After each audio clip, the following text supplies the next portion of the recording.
Some of the content of Patriots.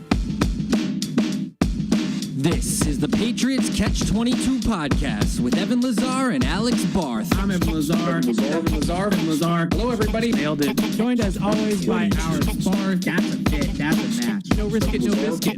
22. Here is Evan Lazar and Alex Barth. We do have the 5 positions here: interior defensive line, edge, linebackers, cornerback, and safety. We gotta do kickers, though. No, we don't. Yes, we do. Yes, we do. They're going to take a kicker. So let's he told us last week. We didn't take an hour and a half to get through all the different positions. I don't care what you say. We're doing kickers. Can you feel the excitement? 36 hours to go. Are you pumped up, Alex Barth? Are you ready for the NFL draft? Yeah. Oh, yeah. He's ready. Oh, yeah. That's the most excitement I can muster. That was pretty good. We right? got the desk set up. We're back to business serious. here. We mean business today. It is 36-ish, call it 38 hours out from the NFL draft, the beginning of the first round of the NFL draft, and this is exciting. The hay is in the barn for the most part. There's always like 2 or 3 guys at the very end that I just feel like I get an itch, and I'm like, I gotta do these guys. Something my gut is telling me that they might take one of these guys. But in general, we're getting close here to the NFL draft finally. Thankfully, we can stop with all the pre-draft nonsense and actually get into the players that they actually pick, the Patriots actually pick, I should say. So that is really exciting. But before we find out who they are actually going to pick over the next 3 days, we have to do one more draft preview show. Yeah. We didn't do enough draft preview shows over the last 4 months. So we have to do a whole nother one for the next 2 hours. So we'll get into some of the news that's come out, and I will say it's a now pretty well-known line by Bill Belichick in his media year that these 24 to 48 hours are when some of the real information about the draft starts to come out. We hear a lot of smoke and mirrors for months in the lead up to the draft, but now that the teams have set the board and they kind of know what their expectations are heading in, we start to hear some real information. We also start to hear a lot more about potential trades at this point. This is when, again, the board is set. The trades start to come in. They start to field calls. So we'll get to all of that good stuff as well. But before we really get rolling here, support the home team. Join New England's event staff here at Gillette Stadium. Seasonal positional is available in food and beverage, parking, and security. Visit www.thecraftgroup.com/careers and apply today. I used to be a frequent visitor to thecraftgroup.com/careers, and that's actually how I found this job. Like, I wasn't like I got any intel whatsoever from Mike Dussault. He couldn't. I actually found this job right on the Craft Careers website, so make sure to check that out. What for they say in this business, it's just about a lot of it just being in the right place at the right time. It's exactly what it was. So I want to get into some of the news. I also want to, get into some of the Patriots specific news, but also some of just the general first round NFL news here that's starting to trickle out as well. And we also are going to share my first time. I have not put a top 10 mock draft out. So this will be my first top 10 mock draft. So I also want to put that out here today as well. And Alex, I know you've done a couple, but this will be your final top 10 mock draft that you're going to share here on the show today. So that's the agenda. Of course, all your calls and emails as well. But I want to start off the top with just sort of the feeling right now around the Patriots. I think the overwhelming favorite is Will Campbell with the 4th overall pick. It almost feels like it's Campbell or the field at this point if you're a person that wants to place a friendly wager on what the Patriots are going to do tomorrow night. Those seem to be your 2 options. I would say the dark horse remains Jalen Walker I think he's probably the biggest dark horse candidate. And then the sneaky, super dark horse candidate is Ashton Jeanty, right? Those three guys I feel like are really what we're talking about here. But at this hour, Diana Rossini, just about an hour ago, she is publishing reports about all of the different teams in the top 10, it seems like. She has the Patriots taking calls for the 4th overall pick. Now, there's a big difference between taking calls and actually having real conversations about the pick. I go back to last year on Hard Knocks. We saw Elliott Wolf and Joe Shane of the New York Giants interacting on the phone about the 3rd overall pick last year. And it was, unless you're going to give us something absolutely crazy for the pick, we're going to stick and pick Drake May, and we feel good about taking the quarterback. So sometimes those calls are short-lived, but I still ultimately come back to the best case scenario for the Patriots is obviously to trade down and still get their guy, right? I don't know if that's realistic in multiple fronts. I don't know if Will Campbell will still be there. I don't know if the trade down will materialize. But if they could trade down within the top 10 and still draft either Will Campbell or Armand Membu, or even Kelvin Banks, I feel like that's a pretty good way to go about this. Right now at this hour, how do you feel about where the Patriots are at? Yeah, I mean, look, a trade down would be great. I've said this, although the one thing I don't want to see them do, and there was a report, I think it was Jordan Schultz this morning, I'll see if I can find it, that was basically like the teams taking calls on the picks at the top of the draft. And this was even about the Browns and Giants, who are obviously in a pretty good position with the 2 blue chip players there. Yeah. He had said that those calls were, I thought it was Schultz, I guess not, were coming in for, I think the verbiage used was 70 cents on the dollar. Yeah. So what I don't want to see the Patriots do, here it is, Jordan Schultz. Several teams picking in the top 10 are open to trading down. The challenge has been finding teams willing to move up per sources. From what I'm hearing, there isn't a strong push to trade up this year at the top, especially if it means giving up significant value that aligns with traditional charts. As one source put it, quote, the current offers are 70 cents on the dollar. A trade down would be great, especially if they can still get one of those tackles. Trade down would be great. I'm not saying I don't want it. But what I don't want is for them to give the pick away. Sure. I think there are some people who would be more comfortable with the trade back because they're nervous about this class overall. Understandable. It's not a great class. They're nervous about this class overall, and they'd rather miss at 9 or 10 than miss at 4, because then at least you can tell yourself you got something else back. Yeah. Okay. If all you got back is a 3rd round pick, one, you're still getting a lesser player if you move back. I don't think Campbell's getting to 10. And if he does, what does that say about kind of how he's viewed by the league? So you're still getting a lesser player. Does a 3rd round pick make that much of a difference at the end of the day? And I know Elliott Wolf is here, but for all intents and purposes, it's a new regime. The first selection of the new regime, and you're going to bargain sell it, that's a tough precedent to set, because now you're the organization that gives away draft picks like Halloween candy. Yeah. So, I don't want to see, if they get a good trade, I want them to take it. And that's ultimately what would be the best case scenario, is if they get a good trade. What I don't want is them to sell the pick just to sell the pick and take a lesser player because they felt like they had to trade down because they just weren't comfortable at 4. Yeah, I agree with everything that you just said in terms of the value of a trade down. We've both agreed, and I know that some people are going to say, oh, you were a Campbell guy the whole time, you didn't want to trade down. No, we've both agreed that a trade down is the best case scenario for them. I just don't think it's going to be there. Exactly. Their best case scenario, and I almost put this in my mock draft on Sunday, and you and some other people talked me out of it, said it was too unrealistic, and now it's all the rave. So I put together my last NFL mock, and I usually, as you do too, I usually do a trade down mock, or trade up or trade down. Yeah. The last few years it's been trade down. I usually do a trade down mock every year just to kind of be like, hey, this is what that scenario might look like. There really wasn't a trade until we got this reporting on Monday after it was published that felt realistic, but the 2 I was working on were the Panthers coming up from 8 to get Tet McMillan and the Bears coming up from 10 to get Jeanty. If they make a deal, I think it's the Bears coming up from 10, because the Bears are in this unique position where they have 39 and 41. I believe it's the last pick to relay from that Bryce Young trade a couple years ago. I don't know if they have another, but it has to be towards the end of that. But they have the Panthers' first-round pick or second-round pick. Yeah. So they would maybe be a little more willing to part with that. The deal I had was the Bears give up 10 the second of those 2 seconds, which is 41, and then a future second.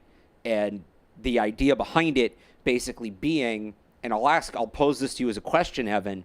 We talk about the quarterback tax all the time when teams are trading up. You got to pay more than the pick is worth because it's quarterback, it's that valuable of a position. In this draft, where there really aren't any quarterbacks and there's just such a lack of blue chip talent, Ashton Jeanty, albeit the fact he's a running back, is there going to be a blue chip tax in this draft? And maybe it's not as much as the quarterback tax, but is the way the Patriots maximize Ashton values Jeanty in the draft not by taking him, but by using him as bait to flip a trade? So it's exactly where I wanted to go next. So you read my mind. Yeah. It sounds to me like there's enough of a market for Ashton Jeanty that, to your exact point, they could orchestrate a trade with basically trading Jeanty, right? You're going to trade Jeanty to the Chicago Bears, potentially to the Las Vegas Raiders. Maybe they want to jump Jacksonville because they think Jacksonville is going to take Jeanty at 5. So they come in and they jump Jacksonville.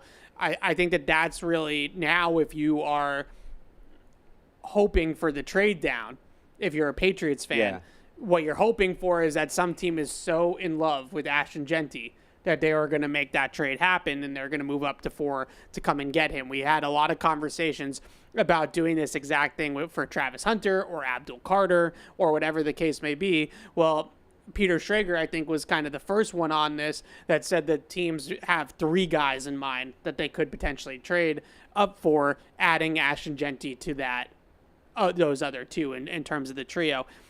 If the Patriots can get out of 4 because Ashton Jeanty is such a draw to trade into 4, then that's good news for the Patriots. But the question that I would ask is, do the teams really feel like they need to go all the way up to 4 to get Jeanty? Could you go up to 5 to Jacksonville and still get Jeanty?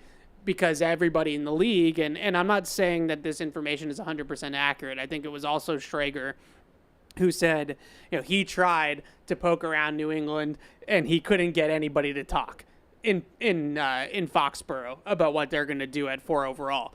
But if we just believe all of the tea leaves, and I think it was Jeremy Fowler who said that the Patriots might have an infatuation with Will Campbell. Yeah. So maybe the league knows that this draft is going Cam Ward, Travis Hunter, Abdul Carter, Will Campbell, and the Patriots are kind of locked into Will Campbell at 4, so there would be no reason to go all the way up to 4 for Jeanty. Right. That's the devil's advocate. Especially when you have your nerd guy at 5 with the Jags, and he doesn't care what players on the board. If you can show him on the chart that the picks you're giving him are worth more than the picks he's giving up, he's going to do the trade, regardless of who he wants to take. Well, so that's an easier deal to make. I'm glad you brought that up, because that's the other thing that I can't, and I've been texting you about this off the air. I can't get over this feeling of you're telling me that probably one of the, really an analytics guru is running the Jacksonville Jaguars. Like, it's the same as all of the nerds in baseball that get crapped on by people like you and people like Matt McCarthy and the rest of your brethren. People who actually enjoy watching sports. Yeah. All you and guys, not just reading the box score. And I say that with love. All of you guys, come at the nerds in baseball. Gladstone's basically that, but in football. Gross. Right, that's what he is. Yeah. And so you're telling me in his very first draft as a general manager in the NFL for the Jacksonville Jaguars, his very first draft, he is going to buck the one analytical trend that every single nerd is dead set on, which is that running backs don't matter. And he's going to take a running back at 5 overall. And that's right now, that is the consensus pick for the Jaguars. Is it still? Jeanty. It was Mason Graham for a while. I feel like it's the last, this week, the mocks that have been posted by the people that are in the know, the Schrager mock, I think he had Jeanty there at 5. He did, yeah. The Schrager mock's usually pretty good. Those people are saying it's Jeanty.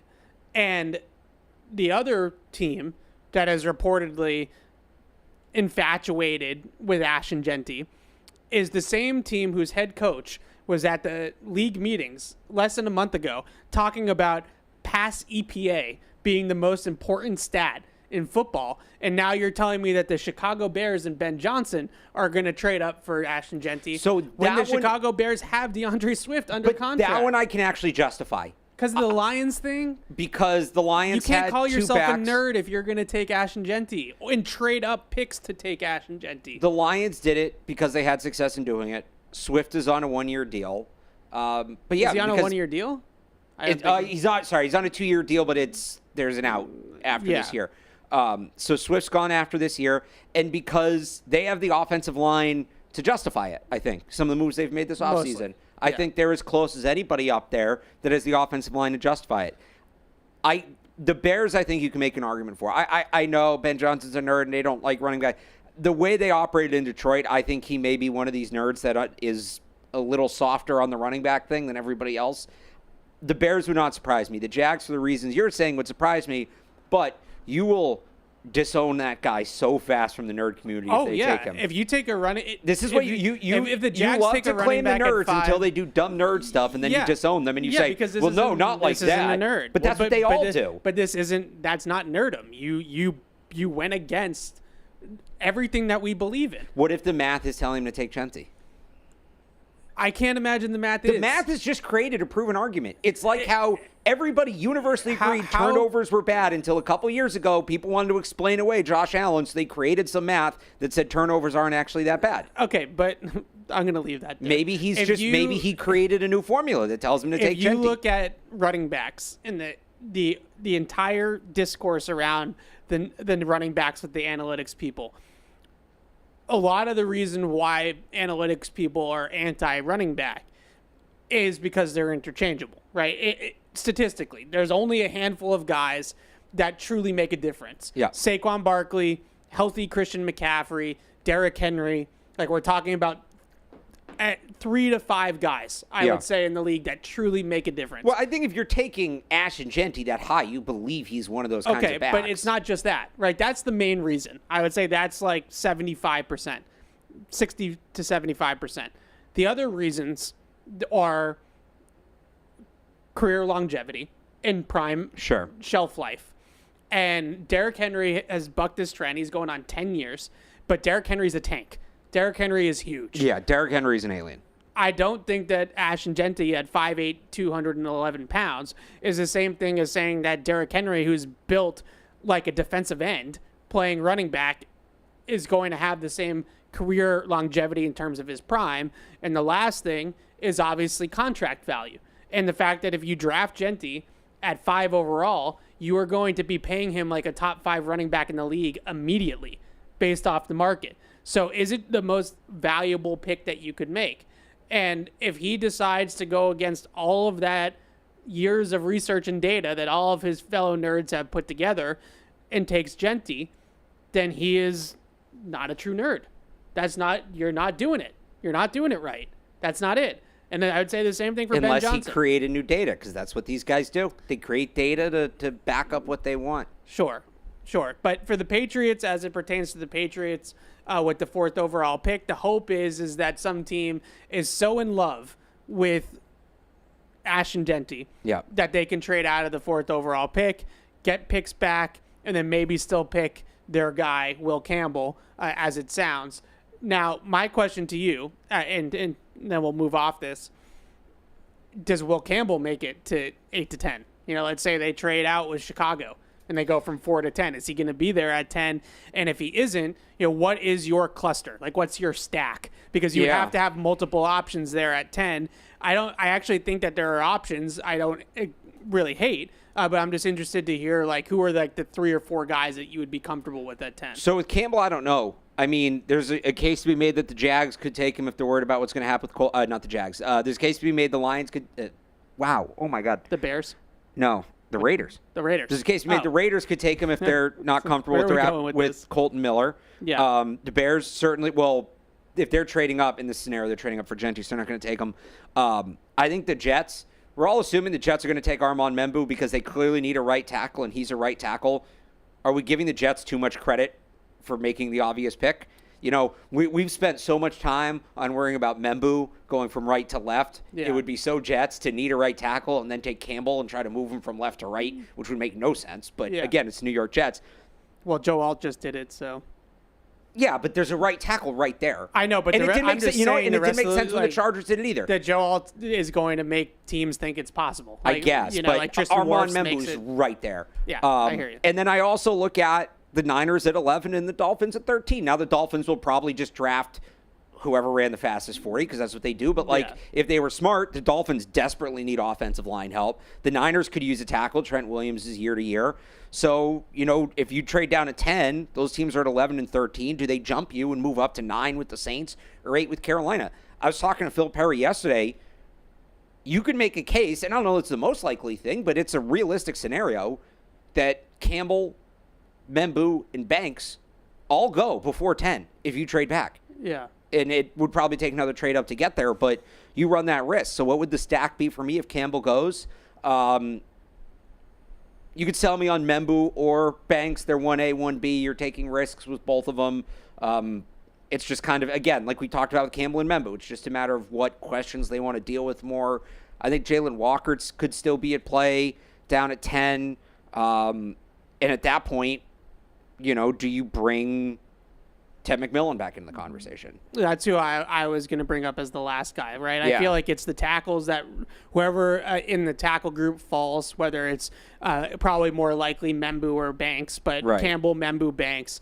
I think you have to put Jalen Walker in that conversation, especially with all the buzz that has connected him to the Patriots. Although I kind of feel like Jalen Walker's floor might be Carolina at 8. There's a lot of smoke He is very around much there. a Panther, but as you pointed out to me, like, that could also be a spot for Ted or Matthew Golden, too. Yeah. And then I think Ted McMillan's the other guy. Yeah. And I feel like as we've come full circle here, Banks and McMillan are starting to, some of the talk about them really falling in this draft is starting to subside, and people are putting them more in the categories that they were back in January when this all began, which I think is probably where we're the most accurate. Like, they're probably in the 10 to 15 range of this class. And because one's the number one wide receiver, taking Travis Hunter out of this, right, and the other is a premium position player at left tackle, you know, you could talk yourself into either one of those guys at the back end of the top 10. You just worry, like, if all three of the tackles go, do you trade down again, targeting Simmons or Connerly? Now are you forced into a trade up and you're in a bad situation where teams know how desperate you are? Because, like, you might, especially if all three of those guys go in the top 10, Ariante Ursery's not making it to 38. Yeah. And if Josh Simmons makes it to 38, it means his knee's made of paper mache at this point. You can't take him. Yeah. So you're really playing with fire at that point. The ultimate big picture, I can't hammer this enough. I will give them the flexibility that maybe Ursery falls to 38. Maybe. Or falls to day 2 and they trade up a little bit, right? What time do they start on Friday night? 7 o'clock? Yeah. If we don't know by 8:30 on Friday, let's call it. If we don't know by 8:30 on Friday who the Patriots starting left tackle is, that is a major, major, major problem. That is the one thing that cannot happen. Trade up, trade down, whatever. You're going to take a tackle at 4. You're going to move up and take one, however you're going to do it. When the top 40 picks wrap up, you're not getting a starting tackle after that. You're not. Yeah, let's hold on to that because Okay. I did want to bring that up because that was some of the more other reporting that's also coming out. I want to talk trades, one more trade scenario, and then I want to talk about that and kind of segue into that. So the other piece of information, this is from Adam Schefter, was a list of teams that would be willing to trade down from their current pick in the first round. Now, there are a couple of teams in the top 10 that he said would be willing to trade down, Carolina, Jacksonville, teams like that. But I'm ruling those teams out for what I want to bring up here. The teams that want to trade down that are a little bit further down in the first round that I find interesting from a Patriots perspective. Seattle at 18. It's probably a little high. Tampa Bay at 19. It's still a little high. Pittsburgh at 21. They're not trading down. They're taking a quarterback. And Minnesota at 24. That's the one. So if you're looking to trade back into the first round from 38, and it kind of couples with your tackle spiel just now, it does feel like Minnesota at 24 is the sweet spot. They have, is it 4 or 5 picks? I think it's 5. Minnesota? Yeah. Yeah. They It's have not 5 many. picks, and they have a lot of older players. They have a lot of players on expensive contracts. And they also have a Obviously, good team. the quarterback isn't one, and they're trying to, but they have a good team, but, like, they need to strengthen out their roster. They have 4 picks. They have 24, 97, 139, and 187. That's it. Yeah. That's it. So you might be able to get some value there. Maybe you can get away like the trade I look at. You're going up to 24.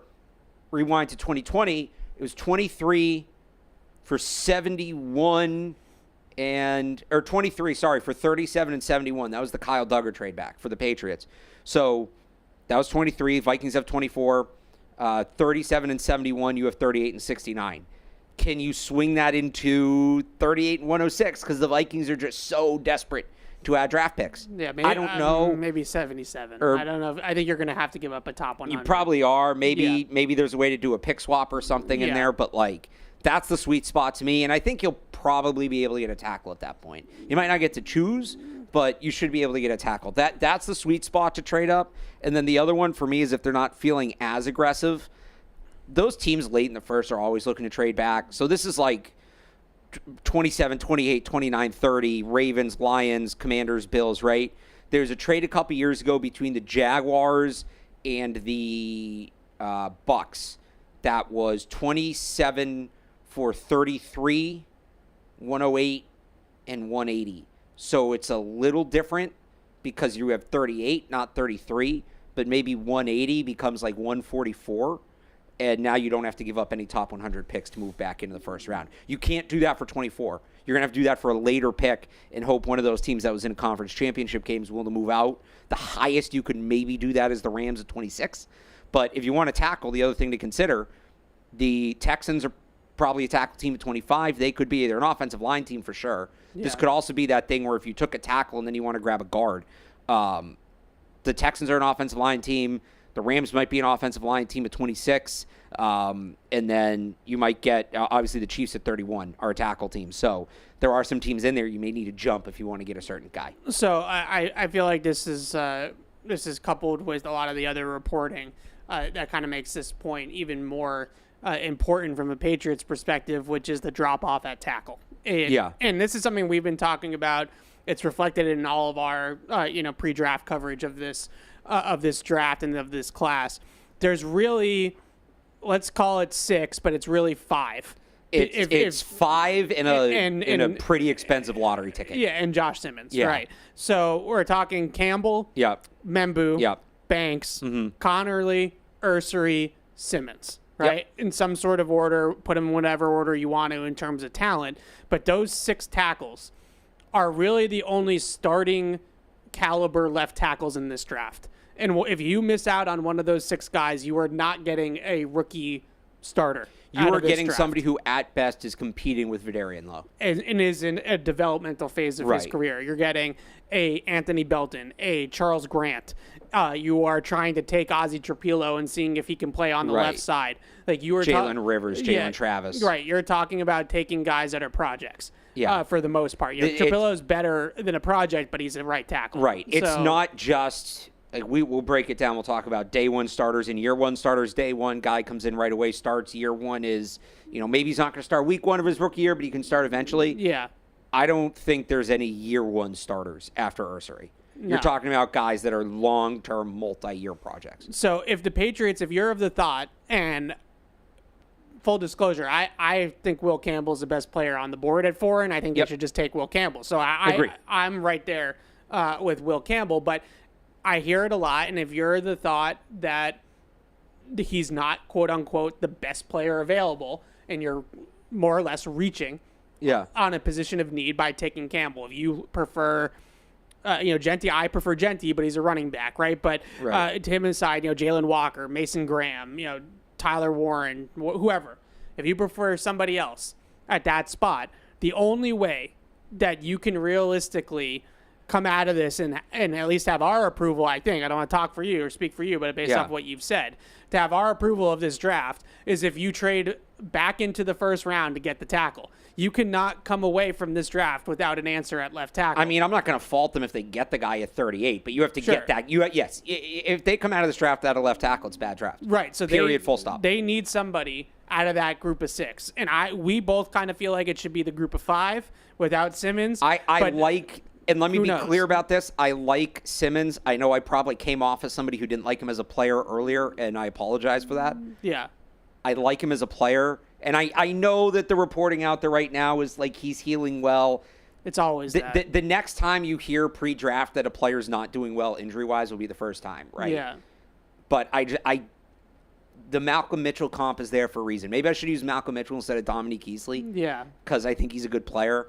But, like, if you get 8 to 10 really good games out of him, but then he's hurt and he just never really becomes a regular NFL player, that's what I worry about, and that would be a bad pick. That would be a worse pick than taking a guy who moves inside a guard because at least that guy's playing, which I don't think is going to happen with Campbell, by the way, to be clear. But, like, you said it very well. You can't miss. And to people who say, well, Ariante Arcery is projected at 38. You don't need to worry about it too much. And I don't think Connerly's going to go in the first round. Go back to last year. Last year was a good tackle class with a ton of depth. And we were sitting here saying, this is great. They can get Drake May. They may even be able to get a receiver and still with their third pick get a starting tackle. And what happened? Yeah. These guys all went around plus earlier than we thought they would because there are less than 32 human beings on the planet that can play left tackle at a starting caliber level in the NFL. Less than 32 human beings on the planet. If you have a chance to get one, consensus boards be damned. You're going to take them if you need them. So Ursery might be projected at 48 right now. If these guys start to go, right, let's say you trade back. Campbell goes, I could even see him going to the Jaguars, right? Campbell goes 5. Yeah. Membu goes 7 to the Jets. Kelvin Banks goes in the top 12. Right. Right, or maybe 14. You have the Niners at 11. They need a tackle. Now they're flying. You think the Chiefs, Connerly goes to the Texans.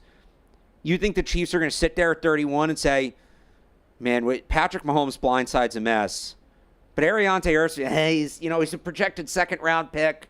We should probably take somebody else. No, they're going to take Ursery. Yeah. They're going to take him because you're not getting a guy if not. So this could actually be an interesting exercise. We just saw this last year, like you said. The tackle run happened last year, with the Tyler Guyton. Can you pull up? I just want to try something for an experiment. Can you pull up like the list of tackles that were taken last year? Yeah. We just need pull up the mock draft database. Pull up last year's tackle list. I'll pull up the tackles from last year. I just want to see something. I've been meaning to do this, and we'll do it live on the air. We're doing this live on the air. Yeah, you see what I'm going for here. We're getting the sausage made here. Yes. So I can't type on this smaller keyboard though, so this could be a problem. Okay, fine. I'll just do it. All right. So Joe Alt last year was 7 on the consensus board. Let me do it on my phone. On your phone? Okay. I have the consensus board. You have the consensus board from last year. And again, we're doing this live, so maybe this won't work out for me, but I think this is going to prove my point, if I remember correctly. So Joe Alt went 5th last year. Where was he on the consensus board last year? 7. 7. Okay, so he went higher than expected. J.C. Latham.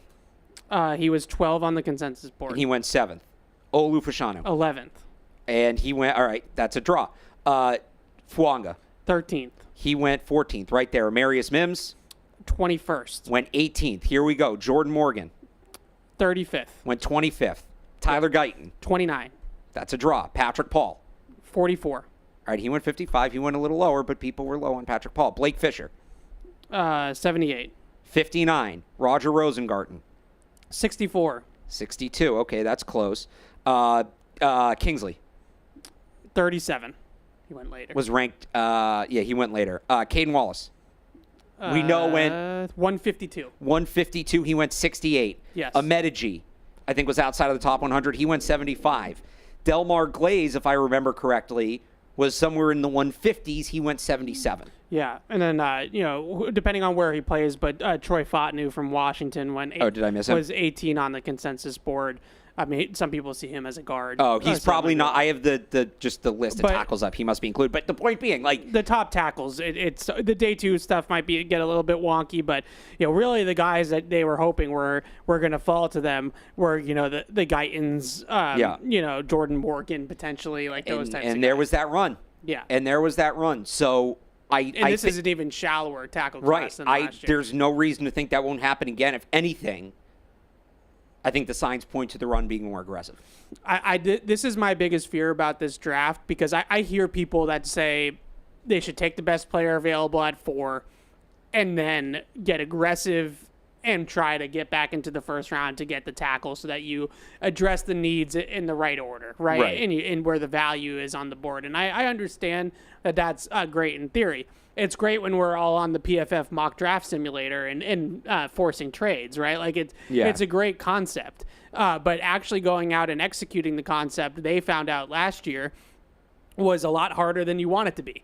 And I've said this multiple times, but there's varying reporting on whether it was for a receiver or it was for a tackle. But there is reporting from multiple outlets at this point that they tried to make this trade last year. They tried to trade back into the first round last year. I think for a tackle and receiver, they tried a few times. And they got rebuffed. They got turned down on the trade. So if you get through this draft, and let's just say for argument's sake that they take Jalen Walker at 4 overall because they feel like Jalen Walker is the best overall player on their board over Will Campbell, and then they get to the bottom half of the first round, and they call Minnesota, and Minnesota doesn't want their deal. And they call, Buffalo, who's not going to trade with them when they wouldn't trade with them last year. But they call Kansas City. I wouldn't rule that out because the Bills made a very stupid trade with the Chiefs. They made the stupid trade with the Chiefs because That's they true, wouldn't actually, trade they the want pick to trade to in the the division. Patriots. No, that's a good point. That's fair. Kansas City says, well, why would we trade you the tackle when we need the tackle? We're just going to take the tackle, right? They try to go all the way up and down. Philadelphia says, no, we have a guy. We're Philadelphia. We know how to scout better than anybody else. We have a guy we love here. We're taking him, right? You go all through this whole scenario, and then all of a sudden you are left again in a position where you don't have a tackle to take at your 38th overall pick, and then you're in the third round again looking around for tackles. And Drake May is getting clocked from the blind side time and time again for another 5 months. Yeah, so that's all the arguments. Can I just say that, like, because I think this has gotten lost as we've gotten into the weeds. Yeah. It all goes back to Drake May. Yep. For the people that think we just love Will Campbell, we think he's this generational prospect. That's not necessarily the case. It's about how do you invest in your best asset? Yeah. How do you as the Patriots, and that's what makes him or whoever the top tackle on your board is, honestly. If you want to tell me it's Armand Membu, this take still applies to you. Just replace Campbell with Membu. If you think it's Banks, you can do the same thing. Hell, if you think it's Josh Simmons, again, I'm worried about the injury, but fine, I'll have the conversation. Yep. It's all about how do you invest in your best asset. Some people might tell you that doing that is wide receiver, but one, the wide receivers at the top of this draft are worse than the tackles. And it's that, the meme that you love, that you definitely originally created and didn't steal from somebody. Exactly. The old Joe Burrow, Jamar Chase, well, for Penei the Sewell record, thing, right? I created this version myself. Yeah. But it was, I will admit that it was stolen from the Jamar Chase, Penei Sewell discourse. But the Ted McMillan, Will Campbell meme is copywritten to me. There you go. So, but the point being, that's what this all comes back. And I feel like we've lost sight of that. Yeah. But that's what this all comes back to. What makes him the best pick is it's what's best for Drake May. And what's best for Drake May is what's best for the football team. Yeah. If there was an apex receiver in this draft, right? If Luther Burden had the jump that we thought he was going to have from 23 to 2024. Marvin Harrison Jr. was in this draft. Right. We might be having a different conversation, even though tackle's a more valuable position if that guy was that much better, right? But the way this board looks, getting a left tackle is the best possible thing you can do for Drake May at this point. That is how you invest in your best asset, and that's ultimately what this all comes back to. I'm just not taking the chance. Are you making a pick that helps Drake May the most? I think it's extremely risky, and it's a big chance to say we're just going to trade back up and grab the tackle. That's the point. If you miss on tackle, not only did you not help Drake May as much as you can, you might not help him at all in a way where you really need to help him out. So last bit of news here, and then I want to do our top 10 mocks, and then we're going to open the show up to the calls and the emails, I promise. There's a lot of reporting now from multiple sources. Not my sources, multiple reports. Adam Schefter had it. Breer had it. I think Jordan Schultz had it. That Kayshon Boutte could be available via trade. Now, there's a couple of different avenues to look at this. The one that I keep coming back to is that if they're going to trade one of these younger receivers that they currently have on the roster, and let's assume they don't want to trade Pop Douglas because he's probably the best of the group and they don't want to trade him. Between Boutte, Polk, and Baker, there's no doubt that Boutte has the most value in a trade, right? He has proven NFL production last year, almost 600 receiving yards. He has an actual NFL resume as of last year. You're not getting anything for Polk and Baker at this point. Those are players that you're going to get a conditional 7th round pick because you were going to cut them anyways. Like that's the type of thing you're going at. There might be a little bit of, is Kayshon Boutte a Vrabel program guy? I think that's potentially an issue here as well. But when you look at it, to me, and we've talked a little bit about this in the past in terms of the sacrificial X receiver in Josh McDaniels' offense. Basically just the guy that's clearing out coverage on the outside. He's going to run a bunch of 9 routes. He's going to try to get behind the defense. If he does every once in a while, he might get targeted. But just like Kayshon Boutte last year, you're not talking about a high volume of targets. You're really running the offense through the Z, the slot, the tight ends, the running backs. Like that's where the offense is going to live, in the middle of the field. And that's exactly what Josh McDaniels' offense has been notoriously. I do think that it's a good fit with Drake May and the way he can throw the ball through the middle of the field with zip and with accuracy and anticipation. So you look at the way they want to build the offense. To me, Kayshon Boutte is a perfectly fine sacrificial X receiver. Like if he's the guy that's just going to run 9 routes and he's every once in a while he's going to sneak behind Derek Stingley for a 45-yard touchdown at the end of the half, like that's what that role is for. That role is not for putting a star receiver in that role that is going to emerge into a high volume player. It could be, you could pivot, but if they want to build the offense the way that they have in the past, that is the role. So I am a little bit surprised that they don't see a fit in that particular role for Kayshon Boutte. And I would just say, if you're going to trade Kayshon Boutte and then you're just going to use a top 50 pick, let's call it a top 75 pick on an X receiver. Yeah. The most likely scenario is that you're just going to replace Kayshon Boutte with a draft pick. Like maybe you go into it and you think that there's a little bit more ceiling to the player that you're going to draft in that role at 77 or 106 or whatever the case may be. Jaden Higgins, Trey Harris, Torrey Horton, that kind of guy. Maybe you feel like there's a little bit more ceiling, or maybe you feel like the guy is a better guy, right? He's just a better football character dude. But in general, like I feel like you're just throwing another dart at it being Kayshon Boutte or Javon Baker emerging or whatever. I would at that point just hold on to Kayshon Boutte into camp and see what he looks like in his 3rd training camp now with the Patriots. So I'm a little bit surprised that they are so ready, potentially, to move on from Kayshon Boutte. But I do understand that he probably presents the most trade value out of anybody in that group. So maybe that's all it is. Maybe it's just simply we can't get anything for these other guys, but we might actually be able to get a return for Kayshon Boutte. Yeah, I mean, I think they'd trade anybody if they got the right offer. I don't think that move's coming like before the draft, though. I'd bring him in a camp, bring everybody in a camp and see what's going on. You still have that extra roster spot if Stephon Diggs opens on PUP. So, look, could I see him getting traded? Yeah. I'd like them to at least bring him in a camp, especially if they get a guy like 104, right? Yeah. That's an open competition between that guy and Boutte to me. That guy's not a lock for anything. So, I understand seeing what he's worth. I don't think he's a guy like you have to keep. He's not untouchable. No. But I don't think they need to be in a rush to trade him either. Yeah, it's just a nice role for him. And I look at this group of X receivers in the draft. I'm not crazy about any of them. Like, I tried all offseason, all draft season to find an X to fall in love with, to be like, this guy is going to be my guy and the prototype that they need. Somebody with some size and some speed on the outside. I think Trey Harris probably came the closest to being that guy, but he doesn't quite have the top end speed that I would really like. But I could see him being this type of player and being successful there. Jaden Higgins, I just don't think he plays to the athleticism that he tested at the combine. I don't think he plays to a sub 4.5 40 type of guy. I think he's more of a mid 4.5s guy on tape.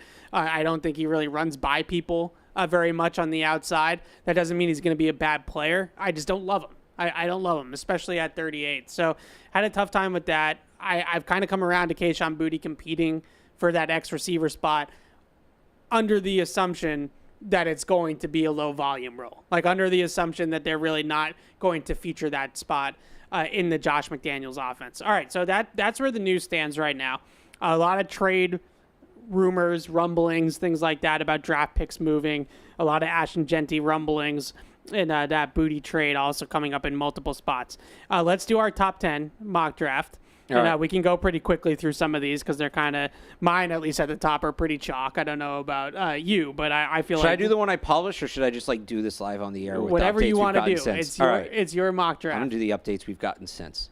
Okay, so I'm just going to start. Yep. And I'm going to go Cam Ward at 1, Yep. Travis Hunter at 2, Abdul Carter at 3. I am going to agree with you. Yeah, I don't see that changing. I think that's been locked in. I think we're going to find out, like we always do, after the draft, that has been locked in for 6 months. Can I give you a take, though? Can I give you a take? Yeah. So both of those teams obviously will need quarterbacks now, right? The Browns and the Giants. I think Yeah. they're both candidates to trade up. The Browns are the more interesting one to me because there's two scenarios that are fascinating. One, they trade up. I think Jalen Milroe has a good shot to be a first-round pick. Yep. And Tommy Rees, who's the OC in Cleveland, was the OC at Alabama in 2023 when Milroe had his breakout year. I could see him liking him. That's one scenario. You want something that's so Browns it hurts? So GM Andrew Berry had said after the Colorado Pro Day, watching Travis Hunter and Shedeur Sanders, man, I wish I could have them both. Do the Browns jump the Steelers at 21, or take Hunter at 2, jump the Steelers at 21, and take Shedeur Sanders at 18 or 19? The Browns. Yeah, the Browns. That makes the most sense for them. That would be so Brown. And this is not me saying it would work, but yeah. it would be so Browns. That I feel like, and it kind of goes back to what we were talking about with the Patriots potentially targeting a different player than coming up for the tackle from the second round. It's trying to have your cake and eat it too.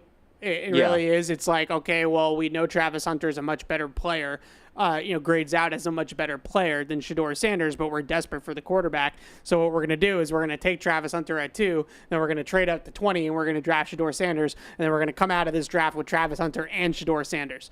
On the surface, that sounds like an awesome plan. Like everybody in Cleveland would sign up for that plan right now. If I told you with 100% guarantee that they were going to be able to pull that off, I would just have a ton of reservations, even more so than I do with the Patriots as a Browns fan that's been scarred for years and years of them screwing up drafts, that they would actually be able to pull something like that and off. Doing something gimmicky like that, doesn't that feel like, and I think Shedeur is a better quarterback, but doesn't that feel like Manziel-ish? Yeah, I mean, it feels like but it also feels so Cleveland Browns to butcher it and not be able to do it. Oh, that's true, and not be able to pull it off. Yeah, that's true. So, well, if the league is as low on Shedeur as some reports suggest, some of it is bad. Then the Browns are just trying to fly up for him, that would be pretty Browns too. If Shedeur slides, and I don't want to spend too much time on Shedeur, but if Shedeur slides, let's say he slides out of the first round. Yeah. The number one reason I feel like that Shedeur will slide out of the first round is because of how he handled the process, not because of the film. I think you're right. A late first-round quarterback on film, but he treated himself like he was a top-5 pick. He didn't throw at the combine. He had a showcase pro day where he threw just like Jaden Daniels, Drake May, and Caleb Williams did last year. He didn't work out, didn't test. He didn't interview particularly well. If you read around about some of the reports about his interviews and a little bit of a sense of entitlement and, just a little bit more entitlement is the best way to put it. He treated himself like he was Caleb Williams and was going to be the number 1 overall pick.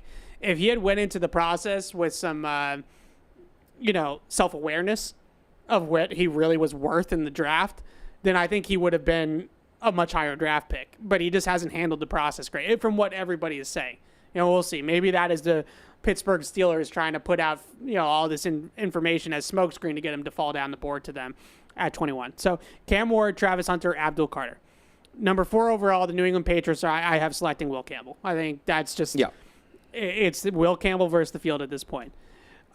Number 5, the Jacksonville Jaguars. This is where it gets really interesting with the Jaguars.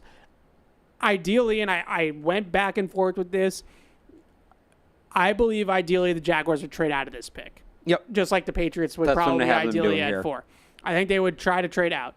Maybe it's with the Chicago Bears. Maybe those two swap because I think they want different players and they want them to go in the right range of the draft, right? So the Jacksonville Jaguars, in my mind, want Ted McMillan. They're a Ted McMillan team. They want Ted McMillan, I think, from 2 angles. One, you pair him with Brian Thomas Jr. That's a great 1-2 tandem for Liam Cohen to work with. The reporting out of Jacksonville is that they're targeting touchdowns in this draft, right? They're talking offensive skill players is big. They have the nerd. I don't think the nerd's taking a running back. I'm just going to stick to that. I'm going to stick to that premise. I don't think he's taking a running back.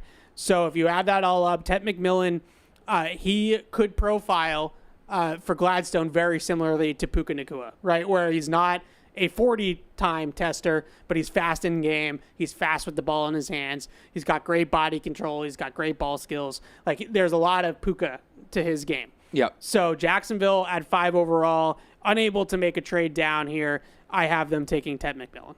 So I'll get a little creative here. I have them trading back as well. I'll have them trading back. I think that they put, on the chart, on the trade chart, the math tells the nerd to make the trade. The Bears move up and get Ashton Jeanty.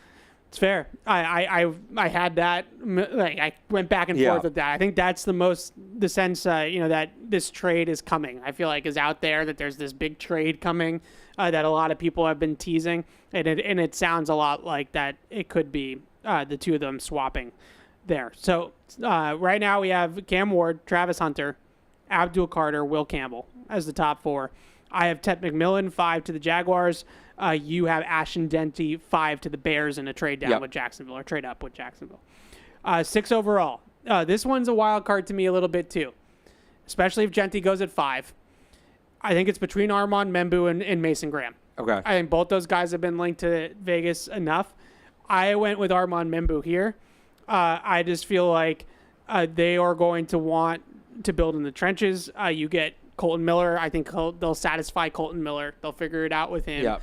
Armand Membu is your right tackle. Colton Miller is your left tackle. Get back to Pete Carroll ground and pound offense with a good offensive line. Armand Membu 6 overall to the Raiders. Can I have some fun with this one? Now, I don't necessarily think this is what's going to happen. I'm just going to throw a scenario out for you. Yeah. Tom Brady's in charge. Yeah. He saw for years and years and years what not investing in the wide receiver position does to a quarterback. Yep. Right. Pete Carroll's in charge. He wants to throw the ball around the yard. They have Geno Smith, who's got a good deep ball. Yep. I'm not talking about Ted McMillan, Evan. Matthew Golden. Yeah. So you stole my thunder. Is that who you're talking about? Yeah. 16 years ago, Yeah.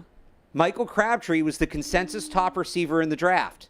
Everybody thought he was going high. He was going to be a top 5 pick. He was far and away the number 1 player on the board at that position. The Raiders were the first team to take a wide receiver. Did they take Michael Crabtree? No. They took who, Evan? Who did they take? Darius Hayward-Bay. Oh, God. Because he was faster. From the grave. From the grave. Now, look, I don't think Ted McMillan is Michael Crabtree. Yeah. But it's Crabtree, and that was a shocking pick at the time.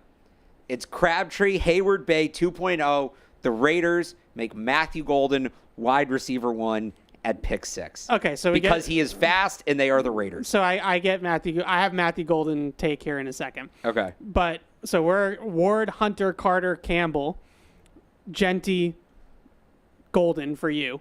Yeah. McMillan, Membu. To be clear, I'm just having fun with this. I know. Yeah. But I'm mine's serious because I haven't published one. I've published 3, so you can go check those out. Number 7 to the New York Jets. So you're the New York Jets. Yeah. And I love this for the Jets as a Patriots guy. You're the New York Jets. The 2 top tackles are gone. Yeah. Your perfectly fit right tackle is gone, right? Because he just got taken by the Las Vegas Raiders at 6 overall with Membu. There's also a lot of scuttlebutt with the Jets and Tyler Warren. Yeah. And the Jets have Garrett Wilson. They have Breece Hall. But they don't really have a second fiddle to Garrett Wilson in the passing game. Tyler Warren makes sense. It helps both of their other offensive assets. He's a great blocker, and he's a great pass catcher.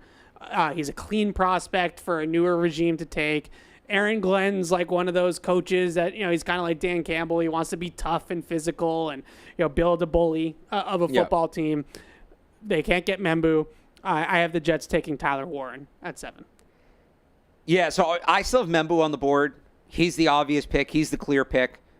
It's the Jets. Yeah. They're not going to do that. So I'm kind of tempted to go Mason Graham here.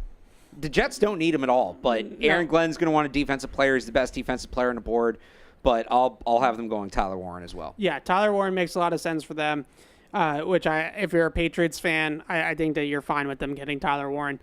Number 8 as the Carolina Panthers. This, to me, I think is one of the bigger surprise picks I have in my top 10. when I look at the Carolina Panthers, and I texted you the screenshot of their wide receiver depth chart right now. It's not good. That is the worst wide receiver room in the NFL. Now that the Patriots have added Stephon Diggs, I can safely say that is the worst wide receiver room in the NFL. It's Xavier Legette, a 30-something-year-old Adam Thielen is in there, right? Yeah. Like, it is not good. And beyond that, I just can't see Carolina going into next season with that being their wide receiver depth chart. It's just not good enough on any level. So with the 8th overall pick, the Carolina Panthers select Matthew Golden from Texas. I just think that it makes a lot of sense for them to add another offensive playmaker. Yeah. They need to add receivers. Tet McMillan's already off the board in my mock, so they can't take Tet McMillan. When a guy runs a sub 4.340, even if he doesn't play to the sub 4.340 on tape, teams just fall over themselves for those types of players. There's a lot of smoke here for Jalen Walker being a Carolina Panther. Maybe that's the other pick here. But I'm going Matthew Golden because I look at that Carolina offense and I say, this is not good. This is not NFL caliber. Like, you have to add something to this group. I'll go Tet McMillan. Everything you just said, them needing a receiver, but I still have McMillan on the board. Yep. All right. Number 9, the New Orleans Saints.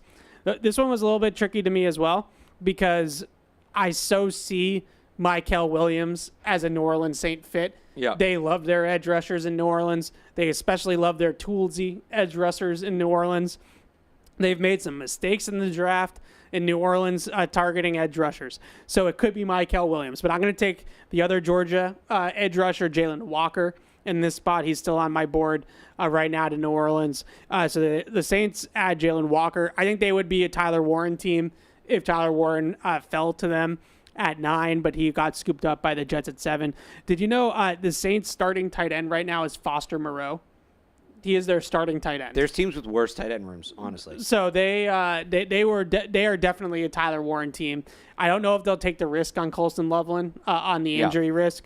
So I'm going to go Jalen Walker here at 9 to the Saints. I'm going to have them trading down again. Yeah. This is 2 trades in the top 10, which might be unlikely, but I think that the Miami Dolphins, look, even Mike McDaniel should be able to see how bad that line is. You have a quarterback that has a history of injuries. You have to be able to address it. I have Armand Membu falling here. Even if he doesn't, maybe it's a trade up for Kelvin Banks, for Josh Simmons. Yeah. They need offensive line help. Armand Membu to the Dolphins at 9 with the Saints moving back. And the Saints, by the way, have a bunch of needs.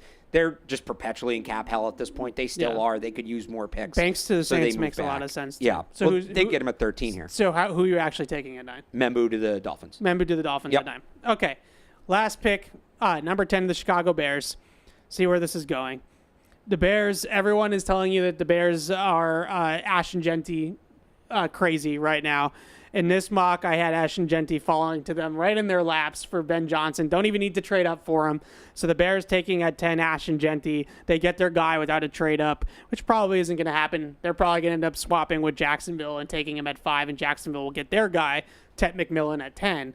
But I think those are 2 teams are taking McMillan and Jeanty in some order. Like, however they figure it out, they figure it out. But I just had everybody sticking and picking here, Ashton Jeanty at 10. So Cam Ward to the Titans, Travis Hunter to the Browns, Abdul Carter to the Giants, Will Campbell to the Pats, Tet McMillan to the Jaguars, Membu to the Raiders, Warren to the Jets, Matthew Golden, a surprise top 10 pick to the Carolina Panthers, Jalen Walker to the New Orleans Saints, and Ashton Jeanty to the Chicago Bears. That's the official. There you go. Evan Lazar top 10. I guess I got to wrap mine up. I'll take Mason Graham to the Jags because it'll bug you that the Nerd's taking a defensive tackle. So the only player in the top 10 that I felt wrong about keeping out was Mason Graham. I've seen him out of some people's top 10s. This isn't completely out of left field. He is another one of those guys that has been hiding in the pre-draft process. Did no testing, nothing at his pro day, nothing at the combine. He's a great football player. He wins with technique. He wins with leverage. He wins with hustle. He wins with effort and finish, all those types of things. But he's not an athlete. And he's clearly not an athlete because he refuses to work out. So he's hiding the fact that he's not an athlete. For the most part, I think if you're picking in the top 10, you want to be picking athletic specimens in the top 10. You don't want to be picking guys that are, this guy's savvy and he's sound and he's smart and he's, hustles and all that. Like, that's usually not top 10 worthy. So I see Mason Graham being the odd man out, falling out of the top 10. Yeah. All right, so there you go. That's the official mock draft, my one and only top 10 mock draft. There you go. Think it's going to be right? Probably not. Probably going to be very wrong. We'll see.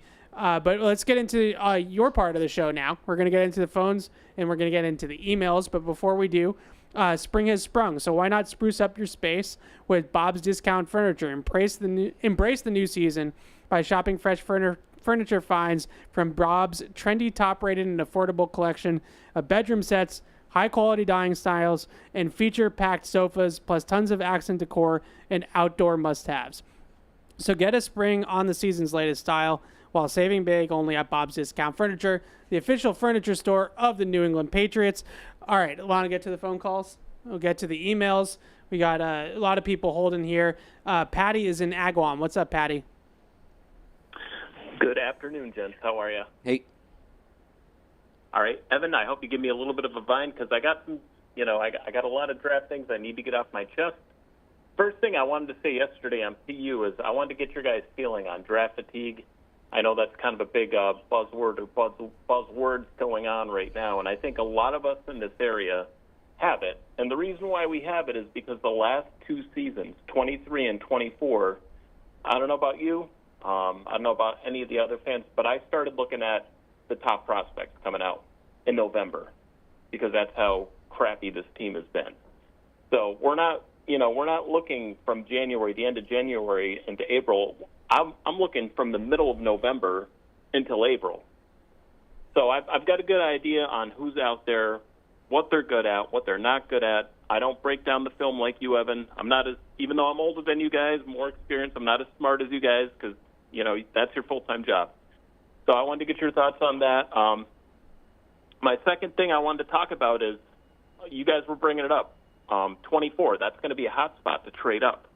Now, what if 4 tackles are off the board in the top 15, right?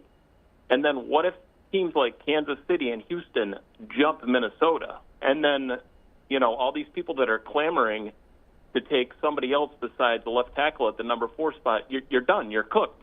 You're not getting a left tackle this year. No, but that's a variable I've not heard anybody bring up yet.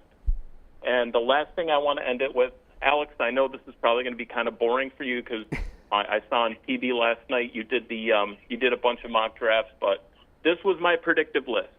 First pick, Campbell. Second pick, Jalen Noel. One thing that doesn't get talked about with Noel is he was a team captain, so he's a high character guy. Number 3, Jack Sawyer, and this is sticking and picking. I think Sawyer's going to fall. Jack Sawyer, number 3. I think they're going to get a tight end. I think the best one in round 3 that's going to be available to them is going to be Terrence Ferguson. 5th pick, Jacob Parrish. 6th pick, Brashard Smith out of SMU. Then I rounded out with Drew Kendall, Caleb Rogers, who's a versatile. He could play inside and he can play tackle.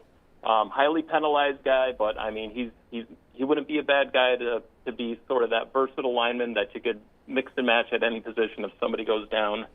And Ryan Fitzgerald to round it off. That's all I got. Let's go, baby. Let's go. Thanks for the call, Patty. Good mock.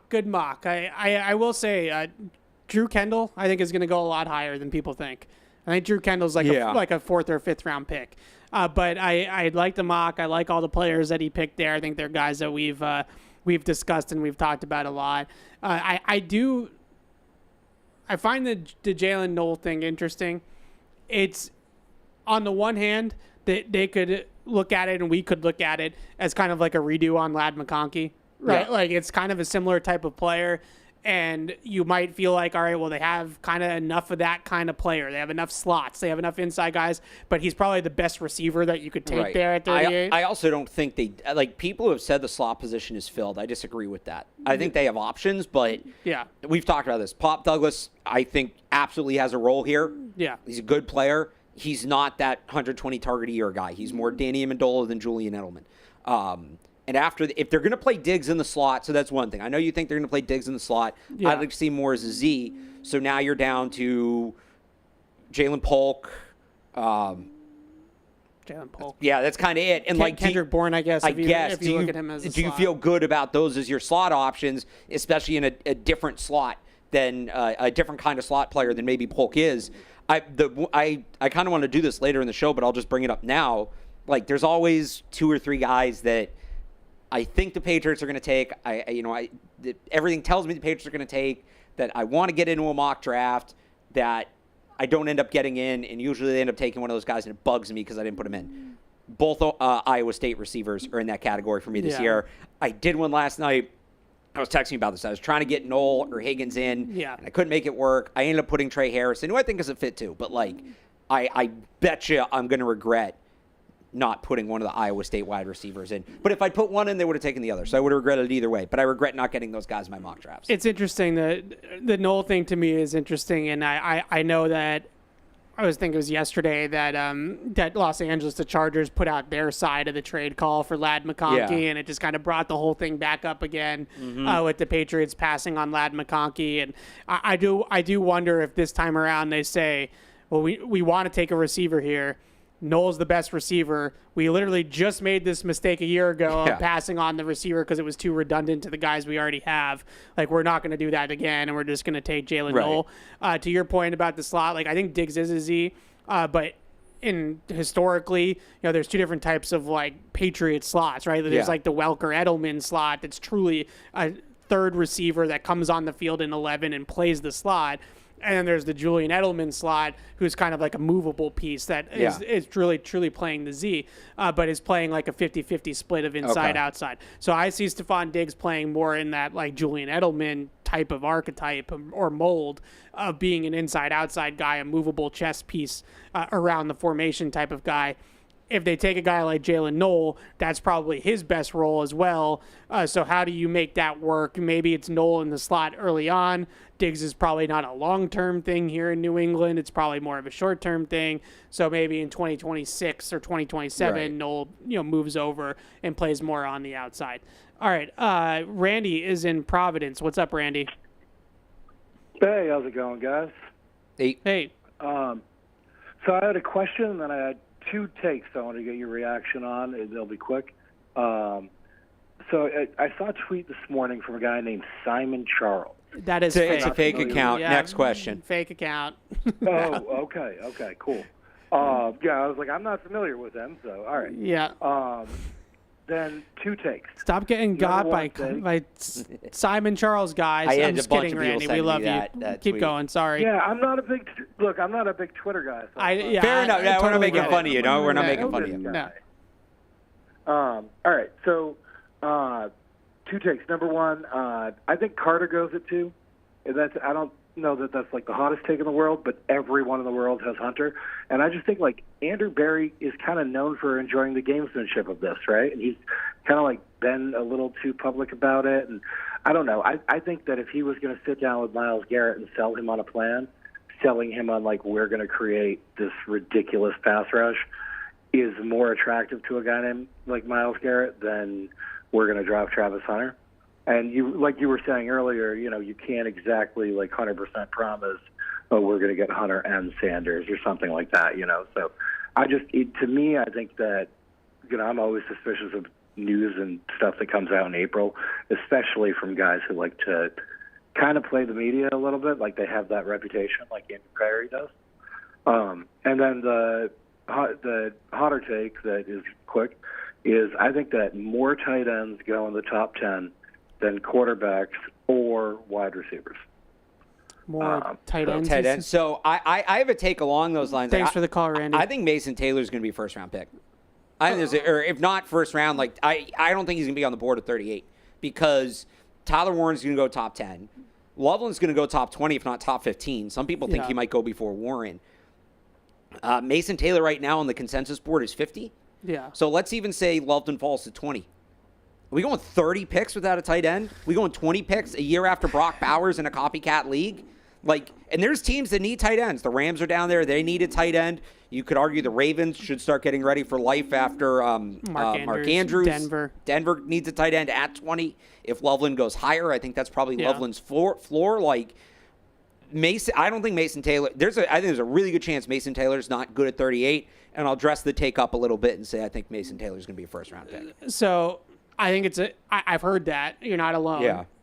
To me, it's a lot of projecting for a first-round pick. I get it. He's a great athlete, I don't think he's that good, much of a projection. He's just young, but he's he just polished. doesn't have great college production. But the skill level is very polished for somebody his age. Yeah, I agree. He's good. Well, in terms of the ball skills, certainly. Like, there's some route running detail that he's probably going to have to hone in on in the pros. But he's a great athlete. He's a smooth athlete. He's a smooth hands catcher. The gauntlet drill that he put on the combine was just breathtaking, right? Yeah. Like, that's exactly how it should look. He's young. He's athletic. Checks all of the boxes. I do think it's a little bit steep to put him in the first round, but I could see him going in the 30s for sure. Like, I think that he's an early second round The real pick. take is I don't think he's on the board at 38. Yeah. But, as the great Lee Corso said, we're in the entertainment business, sweetheart. I'll dress it up a little now, bit. The take about there being more tight ends than quarterbacks and receivers in the first round, that In one the I top don't. 10, he said. Oh, in the top 10. I think it was the top 10. Oh, well, that I guess maybe. Like, no, if I still don't see I could it. see it because How are you going to get 3 tight ends in the top 10? are there going to be 2 quarterbacks in the top 10? No, he said quarterbacks and receivers. Right. So what if one of these teams that needs a pass catcher looks at it and likes Colston Loveland better than McMillan or Golden, whoever's there? That's a big risk. It would have to be 2-1. Yeah. It would have to be 2-1. But I could see it. I don't know that I'd bet on it, but I could see it. It's not going to be 3-2. It's going to be 2-1. No, if we're talking first round, I don't see it at all. Like, I think McMillan, Egbuka, Matthew Golden are lock first round picks at receiver, and Cam Ward's a lock first round pick at quarterback. I sneaky love it if he falls there. Egbuka to the Eagles at 32 would be such a good pick, and I have not seen nearly enough people talk about that. I don't know if he'll fall that far, but yeah, it's a good pick. But those 4 guys are going in the first round. I think he can't might get fall to 4 tight ends going in it's the first kind of round. the same thing with Tet, where he's not that level of athlete that teams usually want from wide receivers in the first round. He's incredibly skilled, and he's a good player. And it's annoying that we're kind of just banking so much on athleticism and not looking at how good is this guy at football actually. It's not just a track meet. But, if Tet's going to fall, you can make an argument that Egbuka's going to fall too, because they're short. They're very different players, but their shortcomings on the surface are kind of similar. Yeah, they both don't have top-end speed. Right. They both have modest top-end speed. I wouldn't call it play speed because I think Ted is fast with the ball in his hands, but they are not necessarily dynamic route runners in terms of speed. I could see Egbuka falling a little bit. I still feel like he's right in that JSN, Addison, Zayflower sweet spot, right? Yeah. Right in the 20s somewhere. Makes the most sense for Egbuka. All right, Rio is in Texas. What's up, Rio? Rio, you're there. Hey, gentlemen. Hey, How how's you it doing going? today? Good. I'm ready for this draft season to be over. I don't know if y'all feeling the same way. We love the draft season here. Oh, so, yeah. I don't know. There's something about like draft season too. Ready to be over and like wanting to know who they are actually going to take, I think, are 2 different things. Right, I'm like, ready to actually see who they're going to take. I enjoy it. It's fun to talk about and all of that, but there is an element of like, you put all this work in, you want the payoff. You want to know if you were right or not, right? Yeah. So it's kind of there's a balance there. Yeah, well, none of us are going to be right in the end, but just wanted to Probably get a true. couple things off my chest and then ask a question.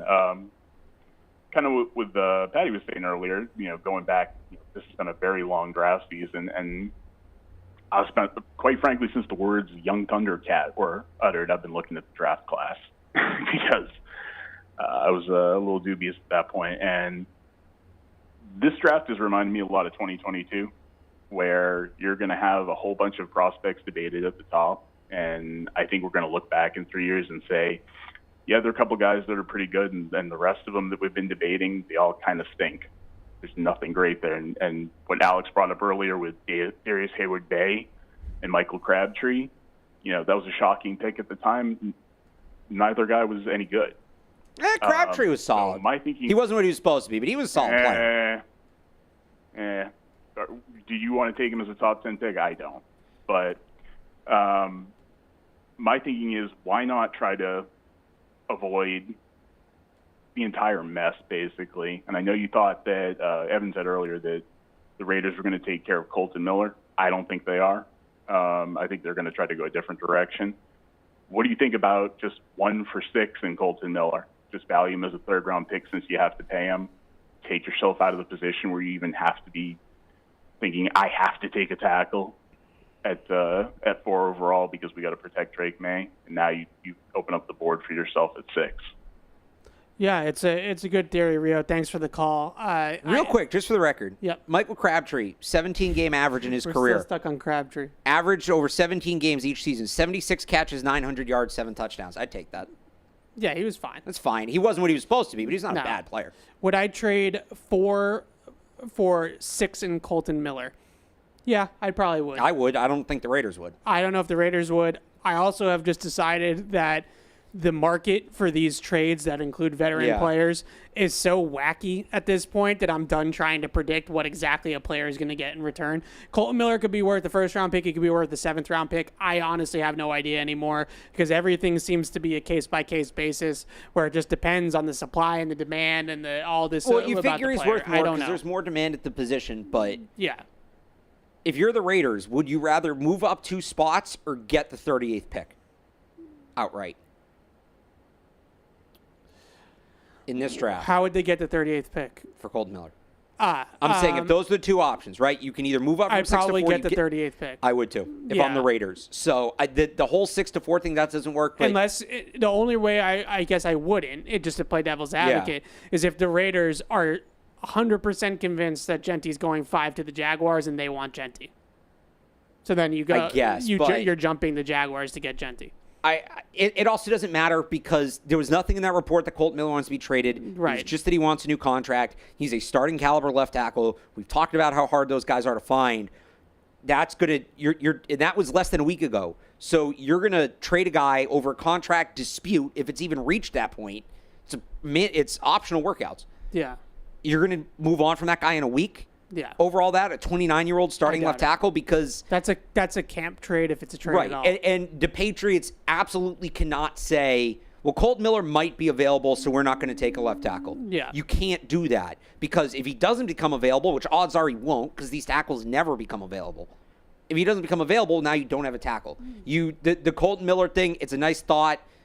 It logistically for a million reasons won't happen. Well, the question that I would pose, and feel free to call in and email in, and I'm not saying this argumentatively necessarily, but the question that I would pose is that are all these people that are trying to find, I'm not picking on Rio either, all these people that are trying to find creative ways to get out of taking Will Campbell at 4 overall. Or any tackle. Is it because, and be honest with yourself, is it because you just don't like the player? Yeah. Or is it because you don't like the idea of taking a tackle because it's not fun enough, right? Like it's just not, like you want to come out of this draft with something that is sexy, something that is appealing, something that is fun, and it's socks for Christmas.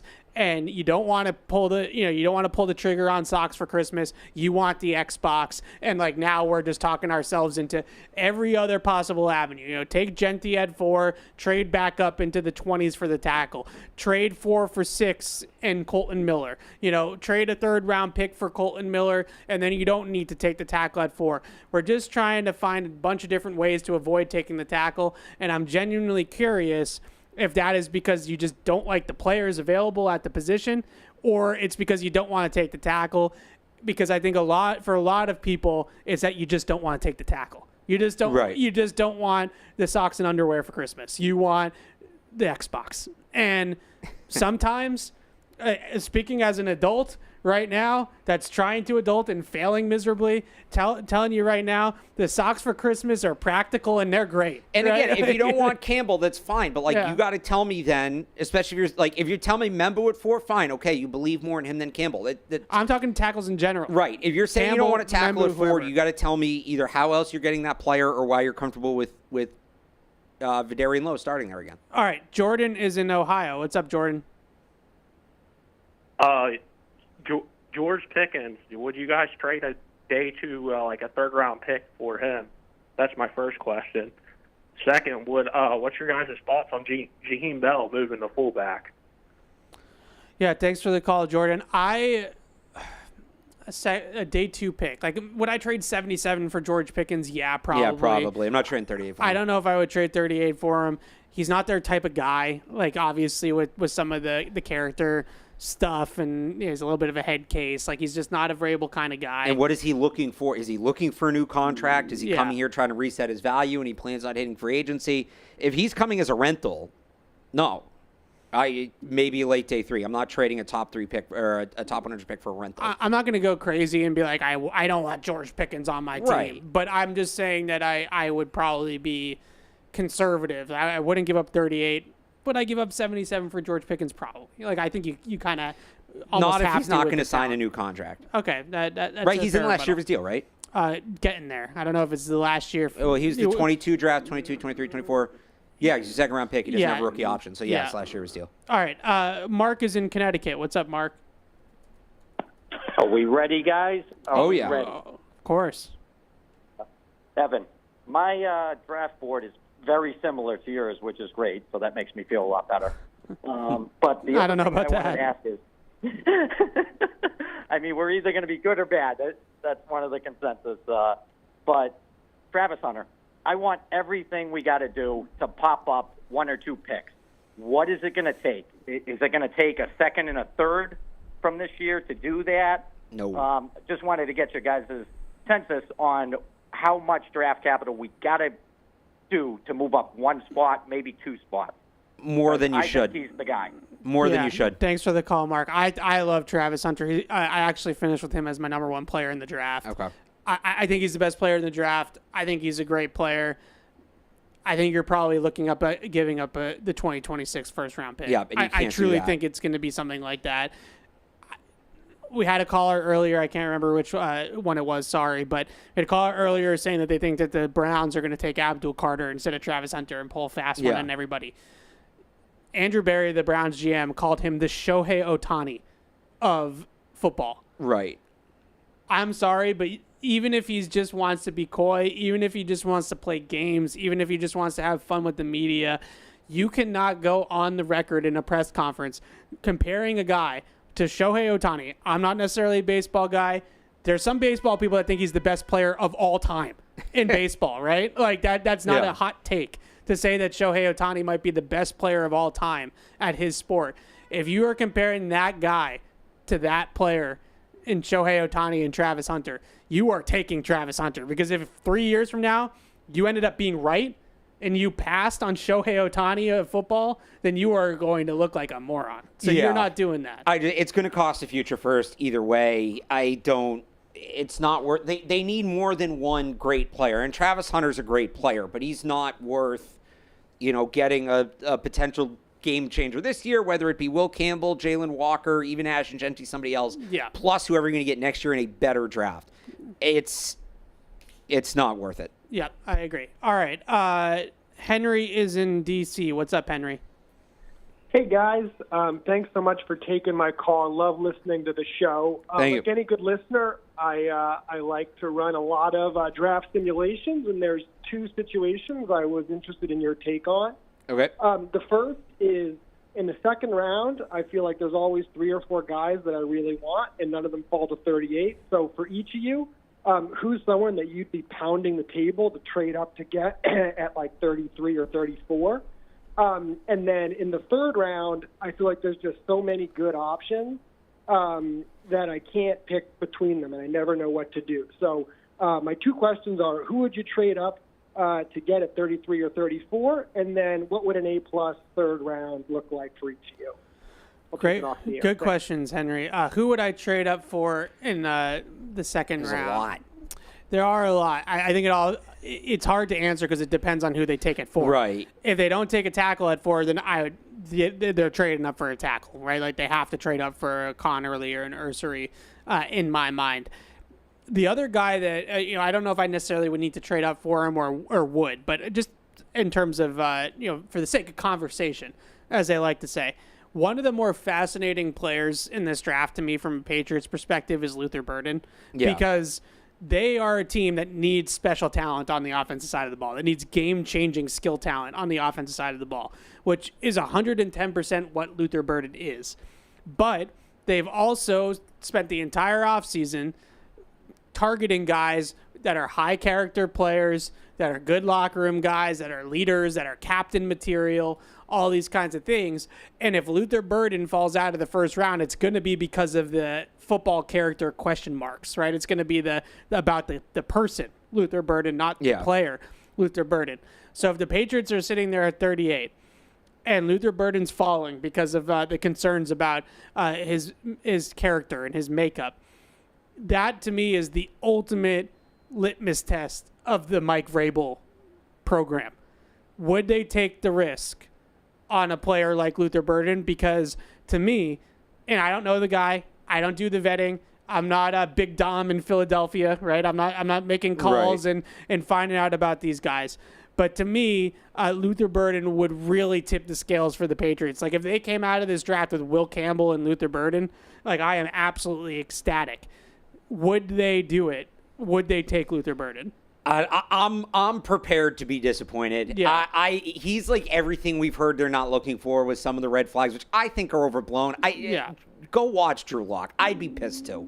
Brady Cook. Thank you. Yeah. I liked Drew Lock back in the day. You still like Drew Lock. I do still like Drew Lock. Yeah, He's got swagger. You won't quit Drew Lock. I won't quit Drew Lock, and you won't quit Tez Johnson. Yeah, But I'd be frustrated too if I was him. He is. You said it there. He is exactly the kind of receiver the Patriots need. Yeah. He is explosive. Game breaker. Game breaker is a great way to put it. But are those off-field concerns going to be an issue? The only reason we're even having this conversation is because of those, because the issues aren't on the tape. Yeah. So I'm prepared to be let down by that. But, like, if he's there at 38 or within range to trade up, like, I would love for them to take him. I'm just not expecting it. Yep. All right. Ken is in Louisiana. What's up, Ken? Hey, Evan, how's it going? Good. Before I do anything, I wanted to thank both you guys for the amount of research and the effort you put into this draft season, because you've made this incredibly enjoyable and informative. And you two are my go-to guys for thank you. Thank you. It means this a lot. kind of research. Secondly, I really, I was reading a column today, and it kind of mirrored something I was thinking was, this is a very obvious pick for the Patriots. They have always been talking about protecting the quarterback, and they've been talking about this for a long time. And,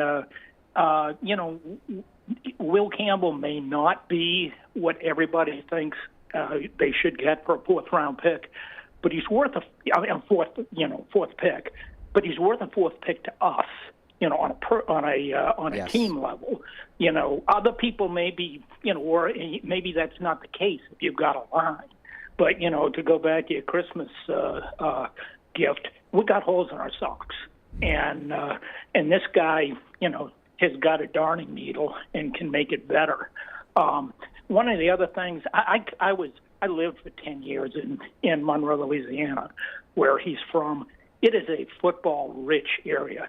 It's like a backwater for everything else. But, that is a really football-rich area. Just a couple of names. Cam Robinson was from Monroe. Andrew Whitworth was from Monroe. So, kids grow up there. They're not just the tallest kid on the team, and they get to play quarterback, and then they go to hockey practice at the end of the season.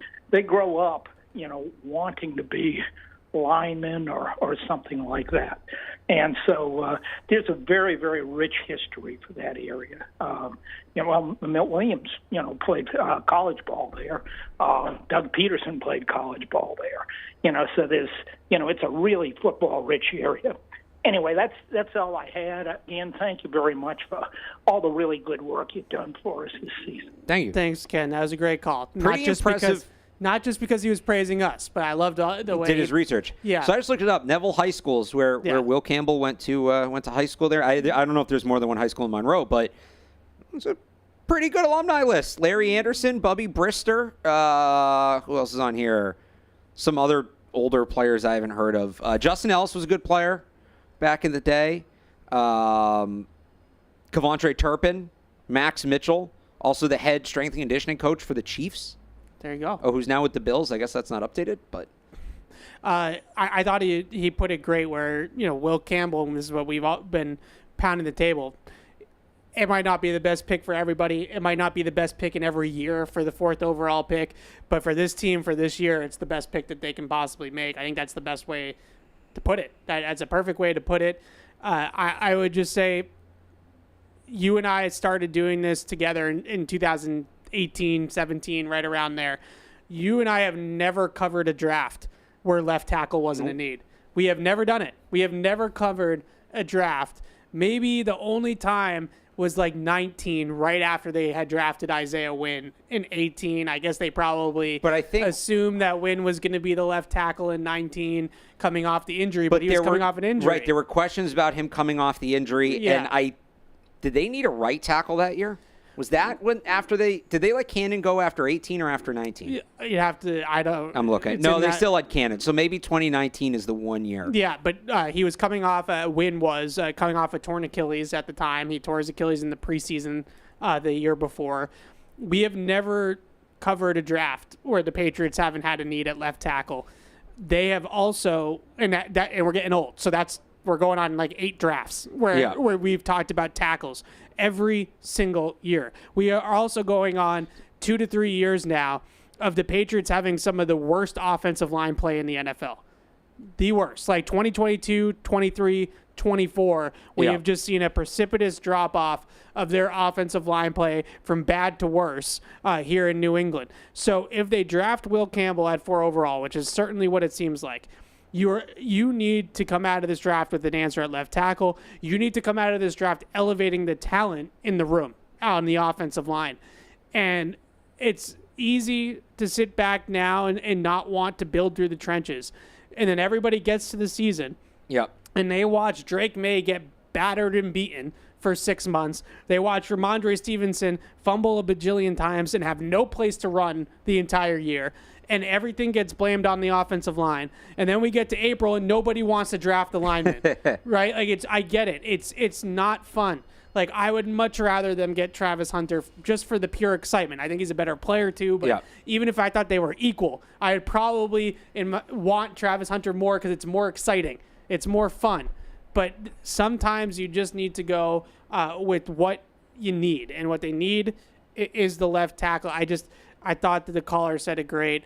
It just is the best pick for them this year. So when we worked together in 2019, we covered that draft. I didn't write. Yeah. So I apologize in advance that I can't do this to myself. So I don't want you to think I'm taking a personal shot. I found your mock draft from 2019. I don't want to know. No, that's so 32. Yeah. Jerry Tillery, Notre Dame. Yeah. No. I did like him, defensive tackle. In the second round, you actually had them trading up in the second round to take offensive tackle Dalton Reisner. I was right about that so one. Clearly, he's a better guard. See, what'd you say? As always, we can expect a lot of trades from Belichick on draft weekend. We try to predict one here, and it comes back to the cluster theory, whatever that is. This is a strong offensive tackle class, but the drop-off after a certain point is considerable. The Patriots jump up 10 spots to get one of the premier players at the position.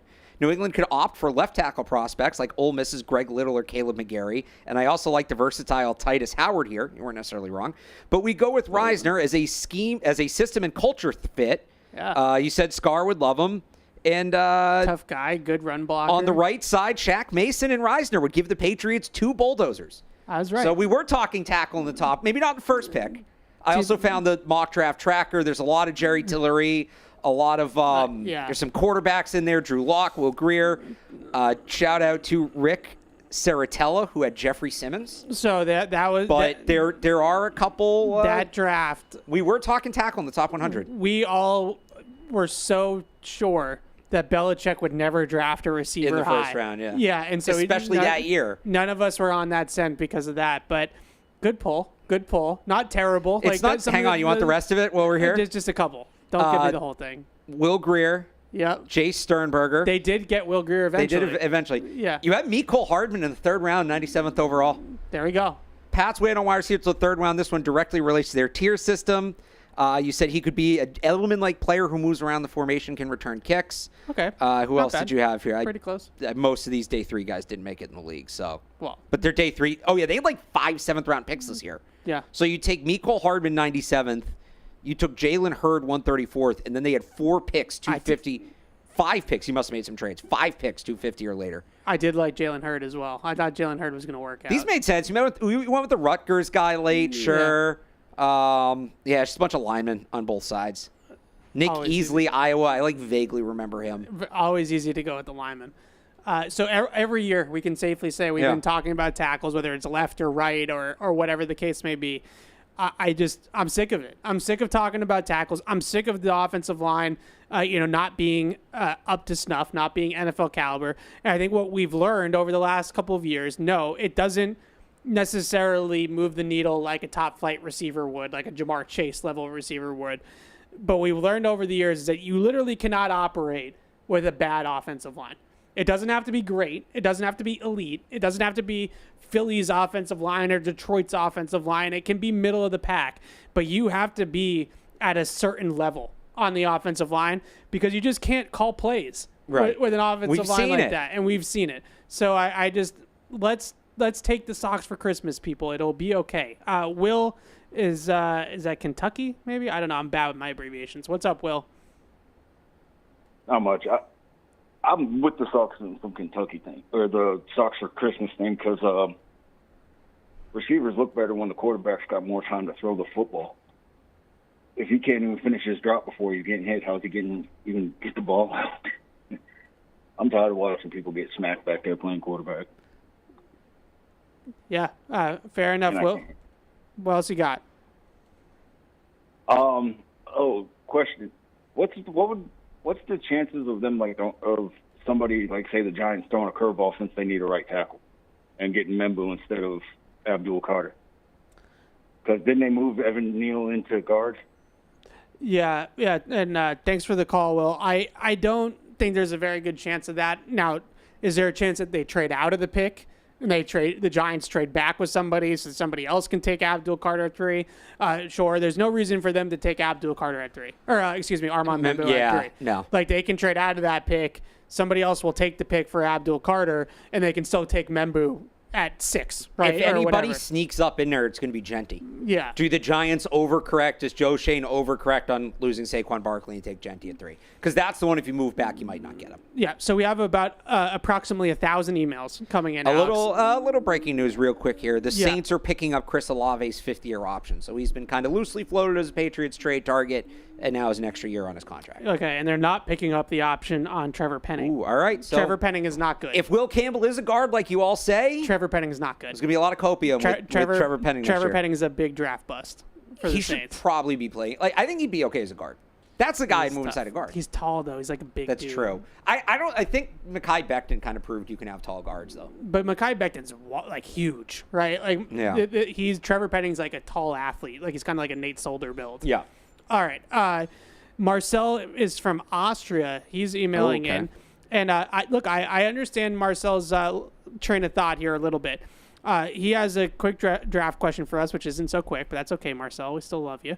If Membu can't play left tackle because he can't make the switch from right to left, and if Campbell can't play left tackle because of the arm wingspan, then shouldn't the Patriots take Armand Membu, essentially? And to me, which I've said before, which I'm saying a lot today, to me, this is the best pro-Membu argument for the Membu people. The pro-Membu argument is that no matter what, Membu is a tackle. He might be a right tackle, but he's going to play tackle. So he's either your left tackle or he's your right tackle of the future. Morgan Moses is 34 years old. Either way, there's a path for him to be a starting NFL tackle. For Will Campbell, the backup plan is guard. So in theory, Membu would have a little bit more value positionally than Will Campbell. I just think you shouldn't. And I get drafts haven't gone here well the last few years, besides last year. You shouldn't be drafting a player based off of what is the worst case scenario. Like, that's just drafting scared to me. Yeah. Because if Campbell hits, he's going to be a better left tackle than Membu if he hits, I think. So, and some people say you shouldn't just draft for the ceiling either. Like, there has to be a happy medium, which fine. Arguing, well, if it all hits the fan, you'd rather end up with the worst version of Armand Membu than the worst version of Will Campbell. That's probably true, but you shouldn't be drafting with that mentality. It's kind of sad if that's how you're approaching it. Yeah. And honestly, if you're going to draft purely on 4, then it's Ashton Jeanty. Yeah. Ashton Jeanty is the highest floor of any of these guys we're talking about. So I do think that is, it's an outside-the-box reason to take Armand Membu. Yeah. But it is the best case for Armand Membu, which is that he's going to play tackle. It just depends on which side of the formation he's going to be on. At the same time, I grade out Will Campbell higher at tackle than I grade out Membu. Right. And there's a couple of the other questions on Campbell and Membu that I wanted to get to. One other, I'm sorry, I lost the email, but I'll just ask the question, was, that Membu had better tape against the same competition. They both were in the SEC. Yeah. They both went through the SEC gauntlet last year. The only pushback I would have about that is that I don't think that their pass blocking reps were apples to apples. I think Will Campbell had tougher assignments. I think Will Campbell was left more consistently on an island without chip help, without moving pockets, like straight NFL-style drop-back passing, compared to Membu, which I thought was a little bit more helped out by Missouri. And it's also Missouri's running more RPOs, more play action, more screens, whereas at LSU it was straight set the pocket. You would have set the pocket for a guy that had no clue where to go in there. But I'm with you on that. Yeah, there's a little bit of so PFF tracks true pass sets. Yeah, that's the word I was looking for. Which takes out play action, screen, RPO, quick game, and really measures like the dropbacks where the quarterback actually has to hold the ball for a couple beats, right? Yeah. And you're really pass blocking, like in an NFL level. Membu had almost, I think it might have been 100 less true pass sets last year than Will Campbell. 100. I think it's more than that. Which is a lot. So Campbell by far had the most out of the top 6 tackles, right? Yeah. It wasn't, there were a couple guys that were close, like Ursary I think was close, but he had the most. They just ran a ton. And then Membu had near the bottom. So when you talk about like apples to apples with that, I do think that Campbell had the tougher job to do. Yes. The other question here from Aiden, which I think is a good question, is that you hear a lot about Membu and Banks and their upside and how they're younger players, and you don't hear the same for Will Campbell, even though he's a true junior as well and is coming out with a good athletic profile. I would just say that the upside, people feel like the upside with Campbell is tapped because of the length. Like, that's what it is.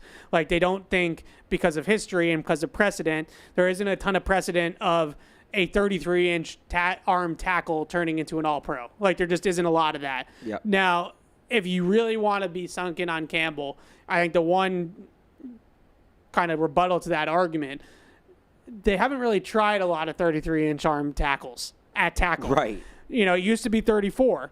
So if you were anything under 34, you were automatically kicked inside until Rashawn Slater about 5 years ago, 10 years ago, whatever that was. And he kind of changed the threshold. So now you're starting to see Rashawn Slater. The Colts have 2 tackles that play at under 33 inches. Smith and Bernard Raymond both play left and right tackle with sub 33-inch arms. Caleb McGarry plays right tackle with sub 33-inch arms. So there are guys now that the threshold has moved a little bit that are doing it a little bit more, but none of them have been named to All-Pro, Pro Bowl, anything like that. Raymond's probably the best player, and he's come the closest. And no, Slater was an All-Pro.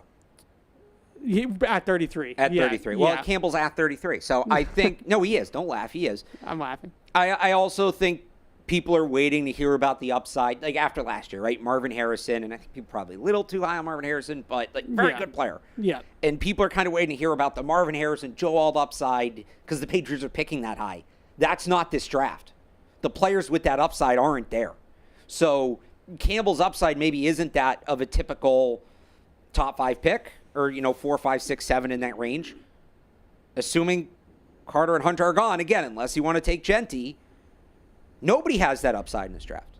Nobody does. So it's just, again, this class is part of why the bar is just lower. Somebody shared earlier this morning, was it the 2012 NFL draft, the 2013? Yeah. We're like, it's bad. This draft could be like that. This draft could very much be like that, where that's DeAndre Hopkins went in like 26th or something in that draft, which is crazy. Right, but I mean, at the top, Eric Fisher, Luke Jokel, Deion Jordan, Lane Johnson, Ezekiel Ansah, Arcavius Mingo, Jonathan Cooper, Tavon Austin, D. Milner, Chance Warmack. I'll keep going with DJ Fluker, DJ Hayden, right? And those are considered the best players in the draft. Lane Johnson's the only good player. Right, but and it's different because Eric Fisher went first overall. Flip Lane Johnson, Eric Fisher, right? Lane Johnson went forward because at the time there was still a stigma against left and right, and Lane Johnson was a right tackle, not a left tackle. He was the best tackle in the draft, but he played right tackle, and so teams prioritized right. But left. Again, it's like, if that's the kind of class, if we find out 10 years from now that was the class we were looking at, that level of talent, and they get a guy who starts, they get a guy who's a solid starter for 10 years. Yeah. You feel pretty happy about that compared to what's around him. Well, this is I was texting you about this yesterday because I do listen to your station. I know you do. This is what Felger was saying all day yesterday, was that he doesn't think Will Campbell's worth the 4th pick, so he's not just picking him. And I was like, I'm sorry, but you can't create a player in Madden and put him into the draft so that you can create a player that has higher upside than Will Campbell. Like, this is the group you're picking from. So tell me who is the player that you feel like is better than Will Campbell. And I will probably disagree with you, frankly, because the point of the matter is that all these guys, once you get past Abdul Carter and Travis Hunter, Ashton Jeanty aside, all these other guys are equal. They're all the same player to me. Bembu, Campbell, Graham, Warren, like I all have them graded in one big cluster. And at the end of the day, like we've been saying for 4 months, the position outweighs the rest of it because there's no other way to splice it up. There's no other way to slice the pie. Like, are you going to take an interior run stuffer in Mason Graham, or are you going to take the position of need at left tackle? You're going to take the left tackle. Are you going to take the tight end when you have Hunter Henry and Austin Hooper, or are you going to take the left tackle? You're going to take the left tackle. So that's the type of draft that we're in. That's the deal breaker in a draft like this. Here's a question from Chris.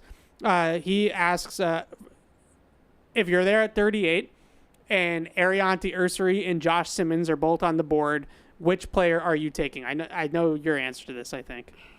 I mean, if the medicals are clean, I'm taking Simmons, but I'm worried about the medicals being clean. All right, I'm surprised you would consider Simmons. I think Simmons is a better player than Ursary. The medical stuff just scares me. Yeah, the other thing I wanted to bring up about Simmons, one of the tidbits that I did feel like was worthy of that was important that Mike Vrabel shared in the pre-draft press conference. He was asked, I believe it was by Andrew Callahan, like, what's the thing that you've learned about the draft from your time in Tennessee? Yeah. And in Tennessee, they took a number of injury risk players. Caleb Farley was the big one. Yeah. Isaiah Wilson was both. He was both an injury risk and a character risk. They took a handful of those types of guys in Tennessee. And Vrabel did point out that injury risk players, they got burned by them in Tennessee, and he probably wouldn't do that again. And if that's not Josh Simmons, then I don't know what it is, right? Like, that describes Josh Simmons. That sounded like it was about Josh Simmons. Yeah. Now, the only difference is that Josh Simmons went to his alma mater with Ryan Day, who's a good friend of his. So, like, maybe they have better intel on the injury than he would normally. But that, to me, sounded a lot like Josh Simmons. Do you want to play a little game? Let's play a little game with one of these emails. Is this one of the ones where I'm going to get myself in trouble again? I don't think so. Okay. So this is from Noah. And he basically wants to have us give our best argument for and against a couple of different players that are, you know, against consensus, like not guys that people have them taking normally. Mason Graham, for and against. For and against. For the Patriots specifically. Yeah. For, you know, you either get Christian Barmore insurance or you're just freaking so athletic up front with him. And Barmore and Milton Williams, like, there's not a lot of offensive lines that are built to handle that athleticism. The case against is assuming Barmore is healthy and, you know, knock on wood, it's very early, but he's in the building. It's great. All that. If he is healthy, he's not coming off the field. Milton Williams isn't coming off the field. Keon White, I don't think is coming off the field. Yeah. You're using the 4th overall pick on a guy that's going to be a rotational player. You're using it on a guy that's probably not going to be on the field a ton, at least initially. They need that first-round pick to be an impact player right away. Or you're knocking somebody else out of the lineup who has proven more so they can be an impact player. Yeah, I think the for argument is exactly what you said. That is a game-wrecking defensive line. Like, Keon White, Milton Williams, Christian Barmore, Mason Graham is a heck of a group. How much are you going to be able to put all those, like, justify putting those 4 guys on the field at the same time? Yep, that's fair. It could go one of two ways. Yeah. It's either the Philadelphia Eagles, where you just have waves of talent on the defensive line to send at people, or it's the Washington football team circa, 2019, where they use like a bunch of first-round picks on Alabama defensive linemen, and the only strength of their roster was their defensive line, and they stunk everywhere else, right? So those are the for and those are the against. You're really putting all your eggs, and we're going to be this dominant upfront team on defense, and we're just not going to give up any points. In a draft that's so good at defensive tackle, I think you can, if you want to recreate what the Eagles had, or even you go, somebody sent me the, Because the thing about, well, do the Giants really want Abdul Carter because they have all these pass rushers? And it was somebody like, yeah, I missed the NASCAR defense. Yeah. Like, if you want to recreate that, I think you can get guys later in the draft to do that. You don't have to do that at 4. This is an interesting one. It's not going to happen, but it's just for the sake of the exercise. For or against Jahadi Barron, the corner Barron from Texas. I mean, it's kind of like Mason Graham, where, like, if you have Gonzalez and Carlton Davis on the outside, I think Barron's can play the slot, right? Yeah. If you have those two on the outside and Jahadi Barron in the slot, yeah. If Barron is the player people think he is, that might be the best cornerback trio in the league. Yeah. Do you really want to allocate all your resources that heavily to that one position? Yeah, and I should mention this is obviously would be in a trade down. And that would be in a trade down. Yeah, to get Barron. Your argument for and against are solid again. For, you have a nickel corner to complete the secondary. Yeah. Like, that is a complete group with Gonzalez, Carlton Davis, and Barron. Barron reminds me a ton of Brian Branch. I think he can play the nickel. Think he can play a little bit of safety. Physical, feisty corner. Ball hawker, all around the football a ton. That would be a great group. Against, again, it's same thing as Mason Graham. You just have a lot of resources sunk in the corner. You might not give up a completion on defense, but you're not going to be able to score on offense either, right. So it's not going to matter. Yeah. That's the against. All right, last one here, which is interesting, but again, probably not going to happen, okay. but fun. Jalen Milroe at 38, for and against. I can't really make a case for that. I can't either. And people are going to say, well, he'd be a good wide receiver. No, he's going to get a chance to play quarterback. Yeah. And I think he has a chance to make plays there. I don't know. At the end of camp, somebody's quarterback gets hurt. You maybe flip him. Like, if you take him at 38, maybe somebody gets desperate for a quarterback and gives you a first-round pick next year because they really need one. I'm really reaching here. No, I don't have one. That's a tough one. I did like the exercise, but that was the one I couldn't. It's a thinker. I almost didn't even say it. I don't have a 4. The obvious against are obvious. Like, you have Drake May and you don't need another quarterback that high. It's the Madden move where the only good player in the draft or the best player in the draft is a position you already have loaded, but you draft him because you can just trade him immediately after the draft. But that's not how the real world works. So there's a case for it in Madden, but not in real life. A couple more emails, then we'll take these last calls and we'll wrap it up. So Ashton in Canada writes in with 2 prospects he's surprised that we don't hear more about related to the Patriots. One is Walter Nolan, the 3 technique from Ole Miss. The other one is one of our favorites, Jihad Campbell from Alabama. Yeah. So Walter Nolan, tape's a little streaky on Walter Nolan, but he's a good player. And I think that he's going to be a good player in the pros if a team can get his motor on, turn that switch on permanently and not let it go, right? Which I thought at times it did, watching his tape. But a penetrating 3 technique, it's the same thing with Mason Graham. Like, how many more interior penetrating defensive linemen can you possibly have on one roster, right? You have Milton Williams. You think you're going to have Christian Barmore. You have Keon White. Like, they're all kind of the same type of player, same type of position overlap. Yeah. It just is the same kind of argument. Jihad Campbell's an interesting one. He has the shoulder issue. He had surgery on his shoulder recently, like really recently, right after the combine, I want to say. And there is some doubt that he'll be ready to go to start the season. He could start the year on PUP. If he does start the year on PUP and people have issues with the shoulder, like, is he there at 38? And do you start to entertain Jihad Campbell? Because I think he's a first rounder all day. Yeah. But the injury might push him down. See, that's where I'm more comfortable taking the risk with an injury player. It's also a shoulder. It's not like a knee or an ankle, right? Yeah. I like Jihad Campbell. I think the reason we haven't talked, and I really like Walter Nolan. I think, did Traeger have him going like 11 or 12? Yeah, he's going to go high. This morning? He's going to go higher Dallas than people is think. Like a team sniffing around That's there. the guy Trags keeps texting me about for Cincinnati. Walter Nolan. Yeah, we haven't talked about him just because he's in between. Like, they're he's not. in the donut. It'd be a trade way down or a trade way up. If Campbell falls, I'd probably take him. I'd take the risk on the injury. Him, Robert Spillane, those guys are going to crack skulls there at second level. That'd be a really fun group. That's a case where, as much as we've harped on drafting for need throughout this process, there are certain guys that are just so good, especially later on, that, like, if they don't feel like if they get the tackle at 4 and they don't feel like they're pressed to get a receiver, yeah, Jihad Campbell's a really good football player. There's nothing wrong with adding a guy like that. I'm interested to see. I think there's an argument, and I'm not necessarily saying I'm making it, but there is an argument Jalen Walker versus Jihad Campbell. Like, I think that's maybe a little bit closer than some people make it out to be. I think Walker is the higher ceiling, and that's why he's getting more looks. But, like, because he's a tweener and there's more development there. Yeah. Jihad Campbell's going to come in right away and be a damn good linebacker. I just think Jihad Campbell's got a little bit more size and a little bit more length. Like, I think his edge rushing tape might actually be better than Jalen Walker's He reminds me of, tape. like, Levante David.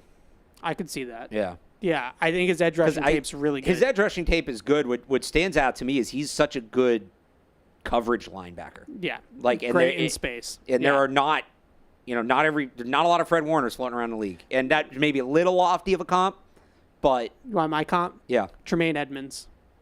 Oh, yeah, okay. Yeah, really athletic. He's got that like soccer goalie thing going on, where like you got to throw around him over the middle of the field with a great wingspan. Extremely good in space, smart, really good in player coverage, too. Really smart football Can spy player. quarterbacks, Yeah. Good football player. All right, Pedro in Brazil. It's a big market for us now these days, Alex. So shout out to Brazil. He said, outside of the first round, who would you put your money on that at the end of the draft, this player will be a Patriot? This is the Jack Sawyer question. I'm just going to say it. Yeah, that's the obvious answer. Now I'm going to go. Look, the only guy. So I try not to double up in mock drafts. The last couple of years I have in the first round because they're picking so high with Drake May and Will Campbell this year. There's only one other guy I've doubled up on in the last 2 years. Yeah. In mock drafts, and that is Drew Kendall. Yeah. So I think I kind of have to say Drew Kendall. Yeah, that's a good one. Jack Sawyer's a good one, too. Jack Sawyer, Drew Kendall, obviously Big Ozzie Trapilo from Boston College. See, also so I don't think so. Because he's a right tackle? No, not because I don't think they'll like him. I think he's going to go kind of higher than people expect. Yeah. And I don't know that he's going to go where they would take him. He might go between 38 and 60. They're not going to take him at 38. It's too high. He might go before 69. And they might not have a chance to get him. So he's another donut guy. I think they'd love to take him. I do. I think he's their kind of guy. He fits profile. He's at BC with Marone and all that. Yeah. And he would be a good pick if he falls 69. Yeah. I wonder if somebody else is going to ruin that for them. Fair enough. All right, let's take these last two calls, and then we got to wrap it up. I know we got a ton of emails, and we really appreciate it, and I'm sorry that we didn't get to all of them, but there's just too many. So we'll get to some of them next week maybe. But Eldred is in North Carolina. What's up, Eldred?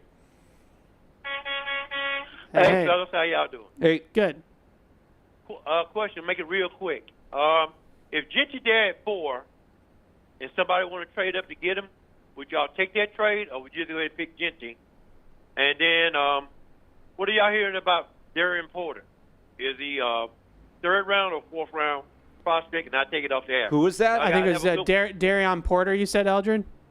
The corner? Darian Porter, yeah, the cornerback. Yeah, okay, yeah. Thanks for the call, Eldred. Appreciate it. First question was about Jeanty, right? Yeah. Would you take the trade or would you take him? If it's a good trade, I'm taking the trade. I would take the trade. Obviously. Yep. Yeah. I would take the trade first, and then maybe think about taking Jeanty. But I would take the trade. Yep.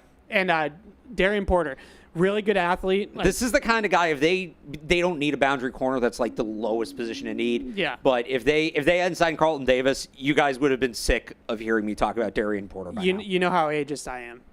He is going to be a 24-year-old rookie. He reminds me of Tariq Woolen a lot, though. A little bit of Tariq Woolen in his game. How long it took that guy to matter, though? Like Woolen? No. Darian Porter. Like, this is the only year that he started full time at Iowa State. That's true. Like, he's the definition of like. And he did block 3 punts while he was playing as a reserve. I am a man amongst boys. Like, I am 24 years old playing against 19-year-olds, and it shows. That's the only thing I'd worry about with Darian Porter.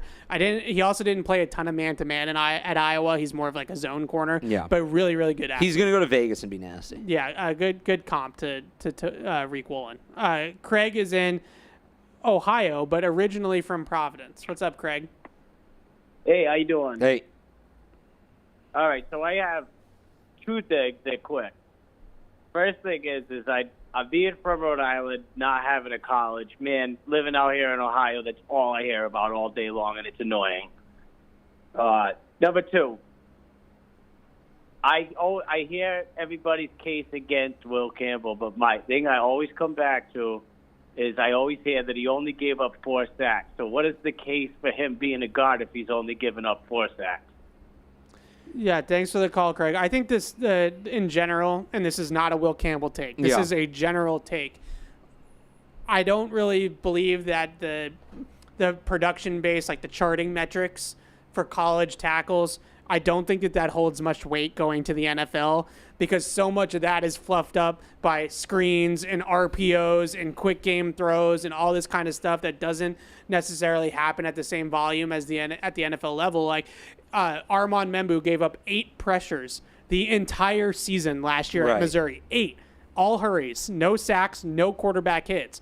But how many of those dropbacks were screens? How many of those dropbacks were bootlegs? How many of those dropbacks were RPOs, right? So a lot of those metrics are not exactly, we don't see a ton of that being predictive. Like that is, this guy gave up X amount of sacks in college, so he's going to be a good pro. The data would tell you that it's not necessarily predictive like that. So you just have to keep that stuff in mind. All right, last call here. Cuba is in Atlanta. What's up, Cuba? Hey. I wanted to ask about Jalen Polk. Nobody has asked about or said what kind of shoulder injury he's had. So will that affect him? Will that affect the team on what they do tomorrow? All right, thanks, guys. All right, thanks for the call.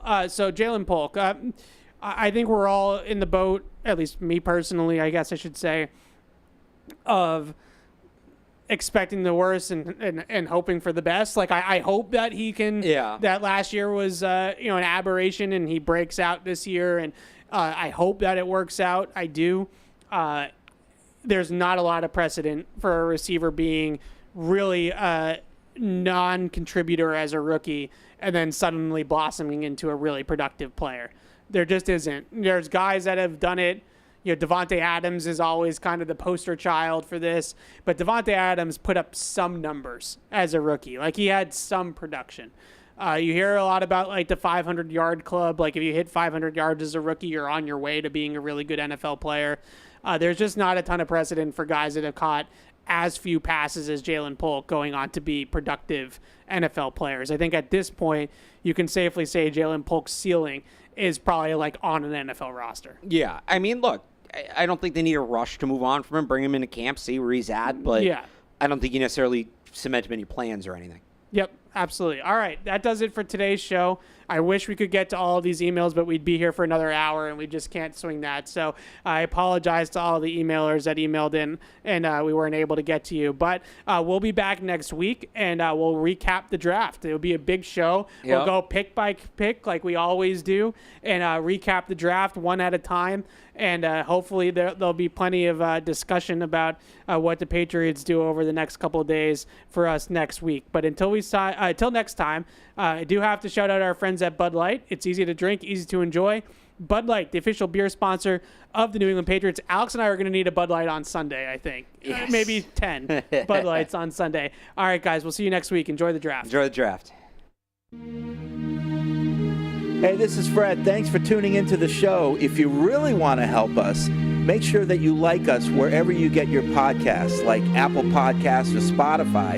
And also, make sure you follow us on the New England Patriots YouTube page to see this show and everything else that we do here at the Patriots. Thanks a lot.